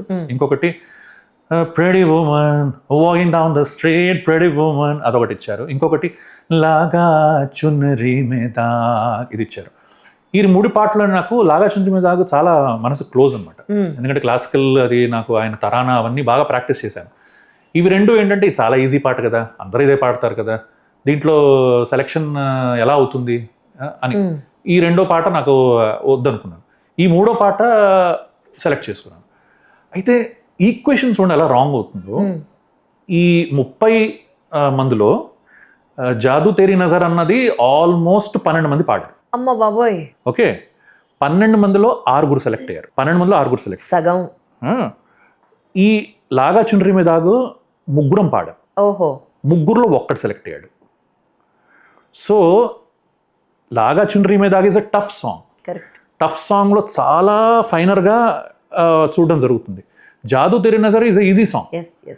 అది సెలెక్ట్ చేసుకుని ఉంటే definitely I would got selected. ఎందుకంటే I would given my best to that song. ఇక్కడ ఏమైంది, లాగా చుండ్రి మీద పాడేటప్పటికి నాకు ఒక రాజస్థానీ ఒకను వచ్చి అతను సొంత సంగతులు వేసి సొంత గమకాలు వేసి పాడేశాడు. He got selected even though I song well. Sonu Nigam చెప్పారనమాట. సో ఓన్ ఇంప్రూవైజేషన్ ఏదైతే ఉందో అదే. సో అప్పుడు నాకు అనిపించింది ఒక్క పాట డిసిషన్ అన్నది మార్చేసింది. So that is what is luck. Hard work and luck both go together. మీకు ఇబ్బంది లేదు అని అంటే ఒక ప్రశ్న, నాన్నగారు ఇందాక కాలం చేశారని అన్నారు. సో ఎలా ఏంటి అడగచ్చా? అది 2018లో ఆయన కాలం చేశారు, బిఫోర్ కోవిడ్. అది ఎలా అంటే అసలు అంటే నా జీవితంలో one of the very very life shifting incident. ఎందుకంటే నేను చెప్తున్నాను కదా తరచుగా my father was my best friend. ప్రతి విషయం కూడా ఆయనతోటి గైడెన్స్ చిన్నప్పటి నుంచి కానీ, ఏదో పాటల్లో కానీ, ప్రోత్సాహం కానీ, అసలు నన్ను బయటికి తీసుకొచ్చి నువ్వు పాడాలి అని తొయ్యడం ముందుకి, ఎవ్రీథింగ్ ఆయనే చేశారు. అయితే రిషికేష్ వెళ్ళడం జరిగింది. ఆయన ట్రిప్స్ వెళ్ళడం ఎక్కువ ఇష్టం అనమాట ఆయనకి. సో ఈ క్షేత్రాలు, చార్ధామ్ యాత్ర అష్టాక్షరి ఫినిష్ చేద్దాం, 8 సార్లు ఫినిష్ చేద్దాం అని ఆయన సంకల్పం పెట్టుకున్నారు. సో 7వ సారి వెళ్ళారు. 7వ సారి వెళ్ళినప్పుడు రిషికేష్లో ఉన్నప్పుడు then I got a call. So నేను అప్పుడు I was on a call with Sunitha for one of the programs, ఏదో సౌత్ ఆఫ్రికా ప్రోగ్రామ్స్ కోసం డిస్కషన్ చేస్తున్నప్పుడు నాకు కాల్ ఇంటరప్షన్ వస్తుండే. వచ్చిన వెంటనే your father is very critical అన్నారు. అది మా అత్త ఫోన్ నుంచి కాల్ వచ్చింది, కానీ మా అత్త మాట్లాడలేదు. She was not able to talk to me. ఎవరు వేరే ఆయన మాట్లాడారు అనమాట. తెలిసిన వెంటనే నేను బాబా ఫోటో పట్టుకొని ఇలా కూర్చుంటుపోయాను. దెన్ వెంటనే ఇమీడియట్గా 10 minutes తర్వాత మళ్ళీ I get a call that your father is no more. అయితే ఐ వాజ్ లైక్ ఏం చేయాలి, ఎందుకంటే అసలు ఎక్స్పెక్టెడ్ కాదు. He was the healthiest man in our home. అందరికన్నా హెల్తీ అతను. ఆయన ఎప్పుడు సేవ చేయించుకోలేదు. మాకు ఆయన సేవలు చేసేవారు అనమాట. నాకు డాడీ కొంచెం పట్టింది, అంటే ఆయన నొక్కడం రకరకాలు ఉండేవి. But he was the healthiest man. అక్కడ వెళ్ళడం, గంగలో స్నానం చేయడం, పొద్దున్న రూమ్కి రావడం, నేను కొంచెం ధ్యానం చేసుకుంటాను, నాకు చిన్న ఇబ్బందిగా ఉంది, నేను ప్రాణాయామం ధ్యానం చేసుకుంటే సరిపోతుంది అని ధ్యానం చేసుకోవడం. ధ్యానం 10 నిమిషాలు అయిన తర్వాత చేతులు ఎత్తి దండం పెట్టడం, అండ్ అనాయాసేన మరణం వినాదైన జీవనం దేహాంతే తవ సాన్నిధ్యం దేహిమే పరమేశ్వర్ అని తల వాల్చేయడం అనమాట. సో ఇది విన్న వెంటనే నాకు ఐ వాజ్ లైక్ ఏమిటి ఇది, what exactly it is, why అంటే మనకి ఎన్నో టోటలీ అంటే మనకి సద్గురు చాలా డెత్ గురించి ఎంతో మాట్లాడారు కదా ఆయన. అంటే నాకు అప్పుడు ఆ మూమెంట్లో ఐ వాజ్ లాస్ట్. ఎందుకంటే ఇలాంటి ప్రస్థానం ఏదైతే ఉందో అలా జరగడం మంచిదా, అందరూ అందరూ అరే ఎంత అదృష్టం రా, అది సరే, నాకున్న నా ఫ్రెండ్ వెళ్ళిపోయాడు కదా, లేడు కదా అన్న బాధ నాది. నమ్మట్లేదు నేను. అందరూ అక్కడి నుంచి ఏంటంటే ఆయన ఫోన్ చేసి పోస్ట్ మార్టం చేయించాము. ఎందుకంటే బాడీ అంటుంటే నాకేమో కోపం. ఎలా అంటావు నువ్వు బాయ్? అదే కదా, ప్రాణం ఉన్నంతసేపు ఒకటి, ఆ కాస్త ప్రాణం పక్కకి వెళ్ళగానే దాన్ని పదం మారిపోతుంది. నాకు అప్పుడు ఏం చేయాలంటే అక్కడి నుంచి ఆయన పంపించాలంటే పోస్ట్ మార్టం చేయాలి. సో మమ్మీ అంది అస్సలు ముట్టుకోవద్దు, మనమే వెళ్దాం, ఓకే, అక్కడే దహన సంస్కారాలు చేద్దామని. మనం ఈవెంట్ టుక్ ఫ్లైట్, అందరూ రిలేటివ్స్ అందరూ వచ్చారు. అక్కడే రిషికేశ్లోనే. ఎంత అదృష్టం అండి, రిషికేశ్లో ప్రాణం పోవడం మామూలు విషయమా? రిషికేశ్లో ఆ శ్మశానం కూడా గంగ పక్కనే ఉండేను ప్రవాహం. గంగ ప్రవాహం రిషికేశ్లో చాలా ఎక్కువ ఉంటుంది, ఉధృతంగా ఉంటుంది బాగా. హరిద్వార్లో వచ్చేటప్పటికి కొంచెం అదృష్టవంతులు ఆయన నిజంగా. అంటే జనరల్గా అందరి యాషెస్ ఒక చెంబులో తీసుకుని వేయడం జరుగుతుంది కదా. నేను మా అన్న మొత్తం ఊర్పిచ్చాడు అనమాట. ఆయన తీసుకెళ్ళి మొత్తం గంగలో వేసేటప్పుడు I remembered his words. He always use to say, అరే నా కొండల నుంచి అలా వెళ్ళిపోతూ ఉండాలనిపిస్తుందిరా ఇప్పుడు. సో ఆ నది ఎప్పుడైతే ఆ కొండల నుంచి వెళ్తుండేనో I remembered that. So yeah, that's what I feel. అంటే దాని తర్వాత అనుకోకుండా 1 year అన్నది హైబర్నేషన్లో వెళ్ళిపోయాను టోటల్గా. శ్మశాన వైరాగ్యం అంటే మనకి వేరే వాళ్ళ చావు వెళ్ళొచ్చిన తర్వాత శ్మశానం, కానీ మన ఇంట్లో మన తండ్రి దట్ 1 year అది శ్మశాన వైరాగ్యం కాదు, దట్స్ అ ప్రాపర్ వైరాగ్యం అన్నమాట. ఎందుకంటే కొన్ని రోజుల నుండి వెళ్ళిపోతుంది శ్మశాన వైరాగ్యం. ఇదేంటంటే 1 year it was there with me totally. And పూజ గదిలో కూర్చోవడం, అలా కళ్ళలోంచి నీళ్ళు వచ్చేస్తూ ఉండేవి. కొన్ని రోజుల తర్వాత అది నాకు అనిపించింది అనమాట, ఇది బాధ, దుఃఖమా, ఆనందమా అని. తర్వాత నేను when I deciphered that what used to happen to me, I understood that the tears which are falling out, they are not because of sadness. నాకు ఏమనిపిస్తుండేదంటే ఆయన ఎక్కడో ఉండి కూడా నా మీద ఇంత ప్రేమ ఇంకా ఉందే, ఐఎమ్ ఫీలింగ్ ఇట్. ఆ ప్రేమ కళ్ళలోంచి నీళ్ళగా వచ్చేస్తూ ఉండేది నాకు.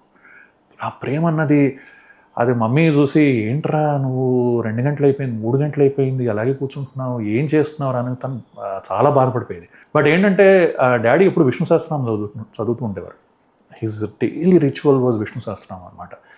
నాకు ఎందుకు ఆ మూమెంట్లో, ఎందుకంటే కొన్ని రోజులు నేను తట్టుకోలేకపోయాను. అప్పుడు నాకు అనిపించేది as if he's guiding me, he's telling me like an inner voice, Vishnu Sahasranamam చదువు. సో విష్ణు సహస్రనామం రోజు చదివేవాడిని. And suddenly at one fine moment of time I got introduce to a meditation. ఎందుకంటే ఆ మూమెంట్లో ఎలా అంటే భయాలు, మనసులో ఉన్న భయాలు ఏవైతే ఉన్నాయో, it use to come in front of me. They use to be like monsters. అది ఈ ప్రాసెస్ అన్నది క్లియర్ చేసింది అనుకుంటున్నాను అనమాట. అలాంటి మూమెంట్లోనేనా ఈషాకి దగ్గర? అలాంటి మూమెంట్ కాదు, అది 1 year అయిన తర్వాత ఈషాకి దగ్గర అయ్యాను. 1 year అయిపోయింది. అండ్ ఆ తర్వాత సద్గురు ఇన్నర్ ఇంజనీరింగ్ కూడా చేశాను నేను. ఐ డిడ్ ఇన్నర్ ఇంజనీరింగ్ చేశాను అండ్ శాంభవి నేర్చుకున్నాను. అది కూడా that also I did for almost like 6 months చేశాను. అది లైఫ్లో ఉపయోగపడిందండి ఏమన్నా? Definitely yes. అంటే నాకేమనిపిస్తుంది, అక్కడ ఉన్నంతసేపు అది మన మైండ్లో ఉంటుంది, మళ్ళీ మన రియల్ లైఫ్లోకి వచ్చేటప్పటికి మనం మనలానే ఉంటామా అంటే, ఒకటి ఏంటంటే ఆ క్రియ ఏదైతే ఉందో ఆ క్రియ మనకి 42 days 2 times a day చేయాలి. 2 times a day చేసినప్పుడు ఎలా పరిస్థితి ఉండేదంటే, క్రియ చేసే 4 గంటల అంటే 4 గంటల ఫుడ్ తిన్న తర్వాత కానీ చేయకూడదు. 4 hours గ్యాప్ ఉండాలి. చేసిన ఒక 1 hour తర్వాత కానీ ఫుడ్ తినకూడదు. సో ఇలాంటి టైం గ్యాప్స్లో ఏమైపోయిందంటే, నాకు ఫుడ్ తినే టైం అన్నది కరెక్ట్గా సెట్ చేసుకోవాల్సి వచ్చింది. దానివల్ల బ్రేక్ఫాస్ట్ మానేశాను, బ్రేక్ఫాస్ట్ టోటల్గా మానేశాను. అలా కంటిన్యూ అయ్యి ఆ ఫుడ్ ఒకటి తగ్గిపోవడం వల్ల, అట్ ద సేమ్ టైం ఈ ప్రాణం అన్నది క్రియ వల్ల చేస్తున్నాం కాబట్టి, I last 8 kgs in the span of 6 months. అదొకటి కనిపించింది. ఆ ట్రిమ్ అవడం ఆటోమేటిక్గా జరిగింది. భోజనం మీద ఉన్న మక్కువ తగ్గింది, నిద్ర తగ్గింది.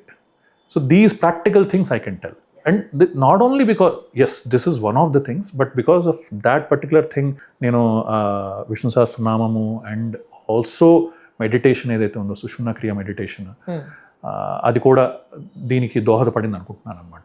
Right. So all these things together. మనం ఒక్క పాయింట్ మర్చిపోయాము అనిపిస్తుంది ఇంత ఇంటర్వ్యూలో. అంటే లైఫ్ జర్నీ అంతా ఒక 2-3 గంటల ఇంటర్వ్యూలో ఖచ్చితంగా అన్నీ మనం షేర్ చేసుకోలేము, ఖచ్చితంగా చేసుకోలేం. వెరీ వెరీ ఆ నిమిషాన మీకు మీ మైండ్లో మీ మనసుకి ఏది గుర్తొస్తే అది చెప్తాం జనరల్గా మనం. అయితే Hindi film industry point of వ్యూలో మీ ఆ జర్నీ ఎలా జరిగింది ఒక్కసారి దాని హిందీలో ఫస్ట్ సారేగామప నేను చెప్పాను కదా, సారేగామప పార్టిసిపేట్ చేయడం జరిగింది. అక్కడ ఫస్ట్ వెళ్ళినప్పుడు ఏంటంటే నాకు చాలామంది చెప్పారు, అరే ఫస్ట్ టైం వెళ్తున్నా, ఎందుకంటే అప్పటికి first male, I was the first male to participate. అవును. ఫీమేల్ ఇద్దరు ఆల్రెడీ మన గోపిక పూర్ణిమ ఇంకా విజయలక్ష్మి అక్క వీళ్ళిద్దరు ఆల్రెడీ వెళ్ళారు. దాని తర్వాత నేను ఫస్ట్ మేల్ వెళ్ళిన తర్వాత సారేగామపలో 7 ఎపిసోడ్స్ ఐ వన్ దేర్. ఓహో. సో నేను ముందే చెప్పాను కదా, హిందీ అన్నది was one of my first languages because of my stay in నార్త్లో.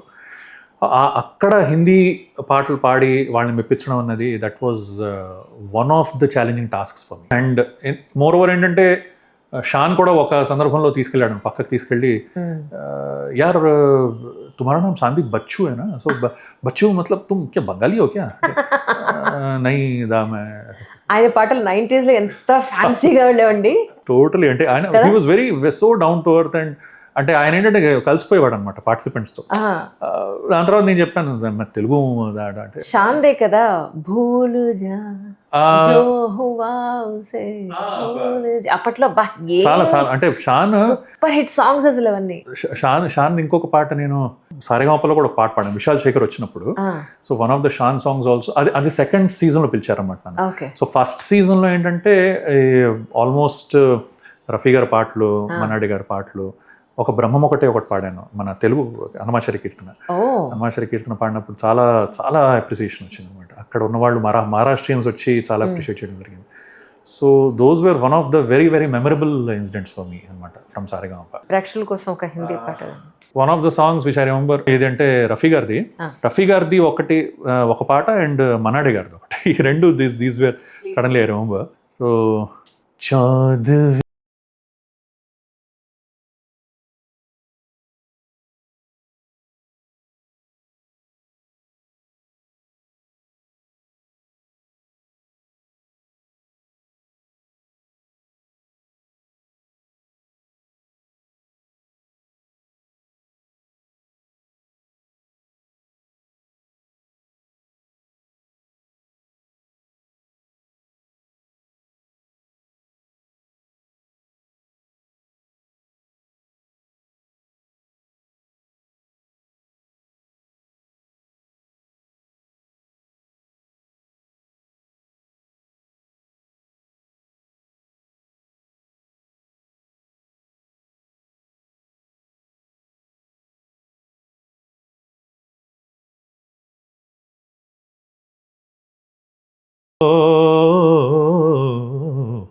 చౌదవి కా చాంద్. సో ఈ పాట పాడినప్పుడు వినోద్ రాఠోర్ గారు, ఆయన హీ వాజ్ అ జడ్జ్ అనమాట. సో నాకు బాగా అప్రిసియేషన్ వచ్చి ఒక బూస్ట్ ఇచ్చిన మాట ఏంటంటే, आपको इस गाने में बहुत अच्छा निभाया आपने गाना. इस गाने में आपको ज़्यादा मार्क्स इसलिए मिलते हैं क्योंकि आपके अल्फाज बहुत खूबसूरत हैं. So I was like coming from south India and మనకి ఎప్పుడు ఉంటుంది మనం పాడుతున్నాం సరే, కానీ then when it came from him that yeah ఉచ్చారణ బాగానే ఉంది అన్నప్పుడు it gave a boost to me. ఎక్కడో ఎందుకు బాలసుబ్రహ్మణ్యం గారు ఒకనొకప్పుడు హిందీ పాటలు మైనే ప్యార్కి పాటలు అవి పాడినప్పుడు తెలుగు వాడు పాడినట్టుంది అన్ని ఆయన మీద చాలా నెగిటివిటీ కొంతకాలం వచ్చినా, అది ఎక్కడో కొన్ని రాజకీయాలు ఏవో జరిగే తర్వాత అవకాశాలు ఏదో కానీ బాలు గారు ఆల్మోస్ట్ సిన్స్ 89 అనుకుంటా, 89 ఫ్రమ్ ఒక 10 years he ruled the Hindi industry. ఒక 3-4 ఏళ్ళు మాత్రం ఆయన పాటలన్నీ ఒక టాప్ చార్ట్ బస్టర్స్ గా ఉండేవి. సో ఒక హిందీ సింగర్ అక్కడికి వెళ్ళి రాణించడం అనేది it's not a small thing. yes totally and అదేంటంటే one of the judges choice రౌండ్లో ఈయన అడిగారు, ఈయన వినోద్ రాఠోడ్ గారి ఎపిసోడ్లోనే महमूद जी के ऊपर पिक्चराइज किया हुआ कोई गाना गाई అన్నారు. महमूद जी के ऊपर पिक्चराइज किया हुआ అంటే నాకు ఒకటే టక్కుని గుర్తుకొచ్చింది, एक चतुर्नार करके సింగారు. దాంట్లో ఏంటంటే కిషోర్ కుమార్ గారి మహమూద్ గారి టిఫ్ ఉంటుంది. సో దాంట్లో ఏంటంటే జనరల్గా ఇప్పుడు నేను అప్పుడు సోలోగా పాడాను. ఇప్పుడు పాడితే ఏంటంటే నేను మన్నాడి గారి పోర్షన్ పాడతాను, మా అన్న కిషోర్ కుమార్ పోర్షన్ పాడతాను. అచ్చా, okay. So that song if I can say, I know yeah please. तेरे नैनो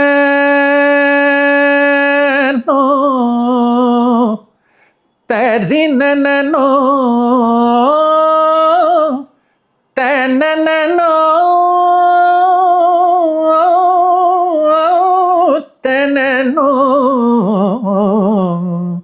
ये तेननो तेरे नन्ना यक चतुर नार करके सिंगार, यक चतुर नार करके सिंगार, मेरा मन के द्वार या घुसत जात हम मरत जात, अरे हे चतुर नार करके सिंगार, परिसा गा गा रे रे सा गा रे सा दा दा पा पद सरिगा करे सदा पम गरे चतुर नार करके सिंगार, हो धाम आयो हो धाम आय हो धाम धाम धाम रुक ब्रुम महा हुए हो महा नम नम नम नम नम नम नम नम नम लम लम लम ला बल बल बल बल रे बल बल बल बल रे बल बल बल बल रे, एक चतुर नार बड़ी होशियार, एक चतुर नार बड़ी होशियार, अपने ही जाल में फंसत जात हम हंसत जात, अरे हा हा हा हा हा, एक चतुर नार बड़ी होशियार. అబ్బా, జన్మ ధన్యం స్వామి. ఈ పాట అక్కడ వాళ్ళు ఎలా పాడారో మేము చూడలేదు, కానీ అది ఎంత కష్టం అని మీరు పాడుతుంటే మాకు అర్థమైంది. అంటే ఆయన మన్నాడి గారిది వేరియేషన్స్ అండి, అంటే ఇదేంటంటే కిషోర్ కుమార్ గారి మన చూసింది కదా పడోసన్ పక్కింటి అమ్మాయి మని బాలు గారు హిందీలో నటించడం, అది సో ఆయన క్రియేట్ చేసిన కొన్ని పదాలు ఉన్నాయి కదా, భాడకే బొద్దన్న చీరు బిచ్చక్కర్, భాడకే బొద్దన్న చీరు బిచ్చక్, ఖాళకెత్తి కుచ్చుకెత్తి కుచ్చుకర్, ఖాళకెత్తి కుచ్చుకెత్తి కుచ్చుకర్, చిట్కతుడాను मन मत कर, చిట్కతుడాను मन मत कर, सब चले गए చేతకొడు చేతెంగి చేతకొడు ఖెత్తి కుచ్చుకాయ హాయ్ హాయ్ అంటే ఆ క్రియేటివిటీ చూడండి ఆయన సృష్టించిన పదాలు. అవునవునవును. అందులో మీది అసలు హిందీ వాళ్ళే వచ్చి పాడినట్టుంది యాస్టీస్ గా. అంటే మీరు అక్కడే చెప్పాను కదంటే because of that thought process. అలానే again you come back to Telugu, మళ్ళీ అగైన్ తెలుగు వాళ్ళు పాడినట్టే ఉంటుంది. మీ అదృష్టం అది. అంటే క్రమేణ ముందు ఒక మేబీ 10 ఏళ్ల ముందు నాతో మాట్లాడి ఉంటే ఇలా పసిగట్టేవారు నువ్వేమని, బట్ ఆ 10 ఏళ్ళ ప్రాక్టీస్ కాస్త భగవంతుడు నాకు ఇప్పుడు అవకాశం ఇచ్చాడు మళ్ళీ ఇంత మంచి కాన్వర్జేషన్ చేయడానికి. Definitely thank you so much. భక్తి సార్, వాట్ అబౌట్ భక్తి? చేతికి వెంకటేశ్వర రింగ్ పెట్టారు, ఎంత భక్తి ఉన్నాడు. భక్తి అన్నది డెఫినెట్గా ఎప్పటి నుంచో ఉంది. కాలేజ్ టైం నుంచే అనుకోకుండా నేను సడన్గా ఒక టైం అప్పుడు అంటే డాడీ వెళ్ళిపోయిన తర్వాత తోయపడ్డాను అనుకోకుండా. సో అప్పటిదాకా అంటే డాడీ వెళ్ళే ముందు భక్తి అన్నది ఎలా ఉండేదంటే ఒక ice cream, butter scotch ice cream లో క్యారమెల్స్ ఉంటాయి, ఎల్లో కలర్లో ఉంటుంది, చాలా అద్భుతంగా ఉంటుంది, అలా ఉండేదన్నమాట. డాడీ వెళ్ళిపోయిన తర్వాత బటర్ స్కాచ్ ఐస్ క్రీమ్ అంటే ఇదా టేస్ట్ చేయడం జరిగిందన్నమాట. సో నేను అంటే సాయిని ఎక్కువ అంటే I treat him as my guru. ఆయన అయిన తర్వాత అంటే యాక్చువల్లీ మా పాప పుట్టిన తర్వాత షిరిడి సాయి కాస్త సత్యసాయి ఫోల్డ్ చేంజ్ అయింది. సో దాని తర్వాత నేను ఆలోచించాను అనమాట, సాయిరామ్ ఎప్పటి నుంచి రాయడం మొదలుపెట్టాను అని చూస్తే నా కాలేజ్లో నేను రాసుకున్న పాటలు పైన సాయిరామ్ ఉండేది అనమాట. అనుకోకుండా ఎప్పటి నుంచో స్టార్ట్ అయింది. బట్ ఏంటంటే మా పాప ఎప్పుడైతే my wife was carrying and she was in hospital and she was struggling, literally struggling అనమాట. లిటరలీ నాకు నేను మేడం మా శోభరాజ్ గారు ఇప్పుడు కూడా ప్రతిసారి ఎవరికి చెప్పినా ఎగ్జాంపుల్ చెప్తుంటారు అనమాట. నాకు ఫోన్ చేసి ఏడిస్తే నేను వెళ్ళి ఇదేంటి నాకు పాట అనమాచార కీర్తన పాడమని చెప్పాను. ఆ అనమాచార కీర్తన పాడాను వెళ్ళి లోపల నేను. దాని తర్వాత మన లేబర్ రూమ్ వెళ్ళాను, ఉన్నాను. అండ్ నొప్పులతో ఉన్నప్పుడు ఆ ప్రాసెస్ ఒక్కసారి జెమ్స్ గనక చూస్తే భార్యకి నిజంగా విలువిస్తారండి. నేను చెప్తున్నాను కదా, నేను వెళ్ళి పొడగంటిమయ్య పాడమన్నారు. వెళ్ళి నేను రిక్వెస్ట్ చేశాను, వెళ్తానండి పాడాలి అంటే ఓకే అన్నారు. వెళ్ళాను. I was seeing her, I was singing Podagantimayya. చరణం దాకా వచ్చిన తర్వాత నర్సులు ప్లీజ్ ప్లీజ్ ప్లీజ్ బయటికి వెళ్ళండి మేడంతో చెప్పాను, మేడం ఇలా పాడాను, నన్ను పంపించారు మేడం బయటికి అంటే షీ కీప్స్ టెలింగ్. సో ఆ సిచ్యువేషన్లో ఏమైందంటే మా రాత్రి వచ్చినది మధ్యాహ్నం కూడా అవ్వలేదు, నొప్పులు సాయంత్రం దాకా నొప్పులు. నేను I was searching for God in hospital. దేవుడు బొమ్మ ఎక్కడుంది వెతుకుతుంటే కింద రిసెప్షన్లో సత్యసాయి పెద్ద లైఫ్ ఫోటో ఉండేనమాట. తండ్రి నువ్వే, ఎందుకంటే she was going for a caesarean. Doctor చెప్పేసింది I'm going for a caesarean అని. I did not want that and she said she will give an injection, స్పైన్లో ఇంజెక్షన్ ఇస్తాను, ఇవన్నీ దానివల్ల చాలా లాంగ్ టర్మ్ ఎఫెక్ట్స్. అప్పుడు సాయిని తండ్రి కొంచెం చూసుకోను అంటప్పటికీ ఆఫ్టర్ దట్ ప్రేయర్ ఇమ్మీడియట్లీ 7:30 కల్లా she delivered in a normal way. So అది మిరాకిల్ అన్నది ఆ షిరిడి సాయి. పాప గురువారం పుట్టింది, అది గురువారం ఆ రోజు. So that's why I named her Sai Sahasra. And అలా సత్యసాయి వచ్చారనమాట. So that's how daddy and the first book basically which got me little in to this particular mind set college టైంలో you will see it when you believe it అని ఒక book ఉండేది, vein డయర్ది. ఆ book అన్నది చదివిన వెంటనే నాకు life మీద పర్స్పెక్టివ్ మారిపోయింది అనమాట టోటల్గా. So as you said that particular mind frame towards life కొన్ని ఘట్టాల్లో మనకు జరుగుతూ ఉంటుంది. These were arranged, pure arranged marriage. చాలా మంది అడుగుతూ ఉంటారు ఈ ప్రశ్న, మీరు కూడా ఎందుకు అడిగారని ఆలోచిస్తున్నారు. అసలు ఎంత అద్భుతమైన నమ్మకం. కానీ అరేంజ్డ్ కూడా లవ్ గానే అయిందిలేండి, అది వేరే విషయం. అంతేనా? అంటే పెళ్లి చూపులు వెళ్ళిన తర్వాత 10 నిమిషాలు డిస్కషన్, 10 నిమిషాల డిస్కషన్లో జడ్జ్మెంట్ చాలా కష్టం మనకి ఆ టైంలో, అసలు చాలా కష్టం అయింది. కానీ అంటారు కదా కొన్ని కనెక్ట్ అయిపోతాయి, కొన్ని మనకి రాసి ఉన్నది. So the way she express certain words, కొన్ని నాకు ఇప్పుడు కూడా చెప్తుంటే ఏడిపిస్తుంటాను దాన్ని. తను మీరేం చేస్తుంటారు హాబీ అని అడిగితే నేను ఇవన్నీ చేస్తుంటాను, అమ్మకి హెల్ప్ చేస్తుంటాను, సరుకులు కూడా తెస్తానంది. సరుకులు అన్న పదం ఏదైతే ఉందో అది నాకు బాగా కనెక్ట్ అయిపోయింది అన్నమాట. అమ్మయ్య, that was one of the things which I want to go.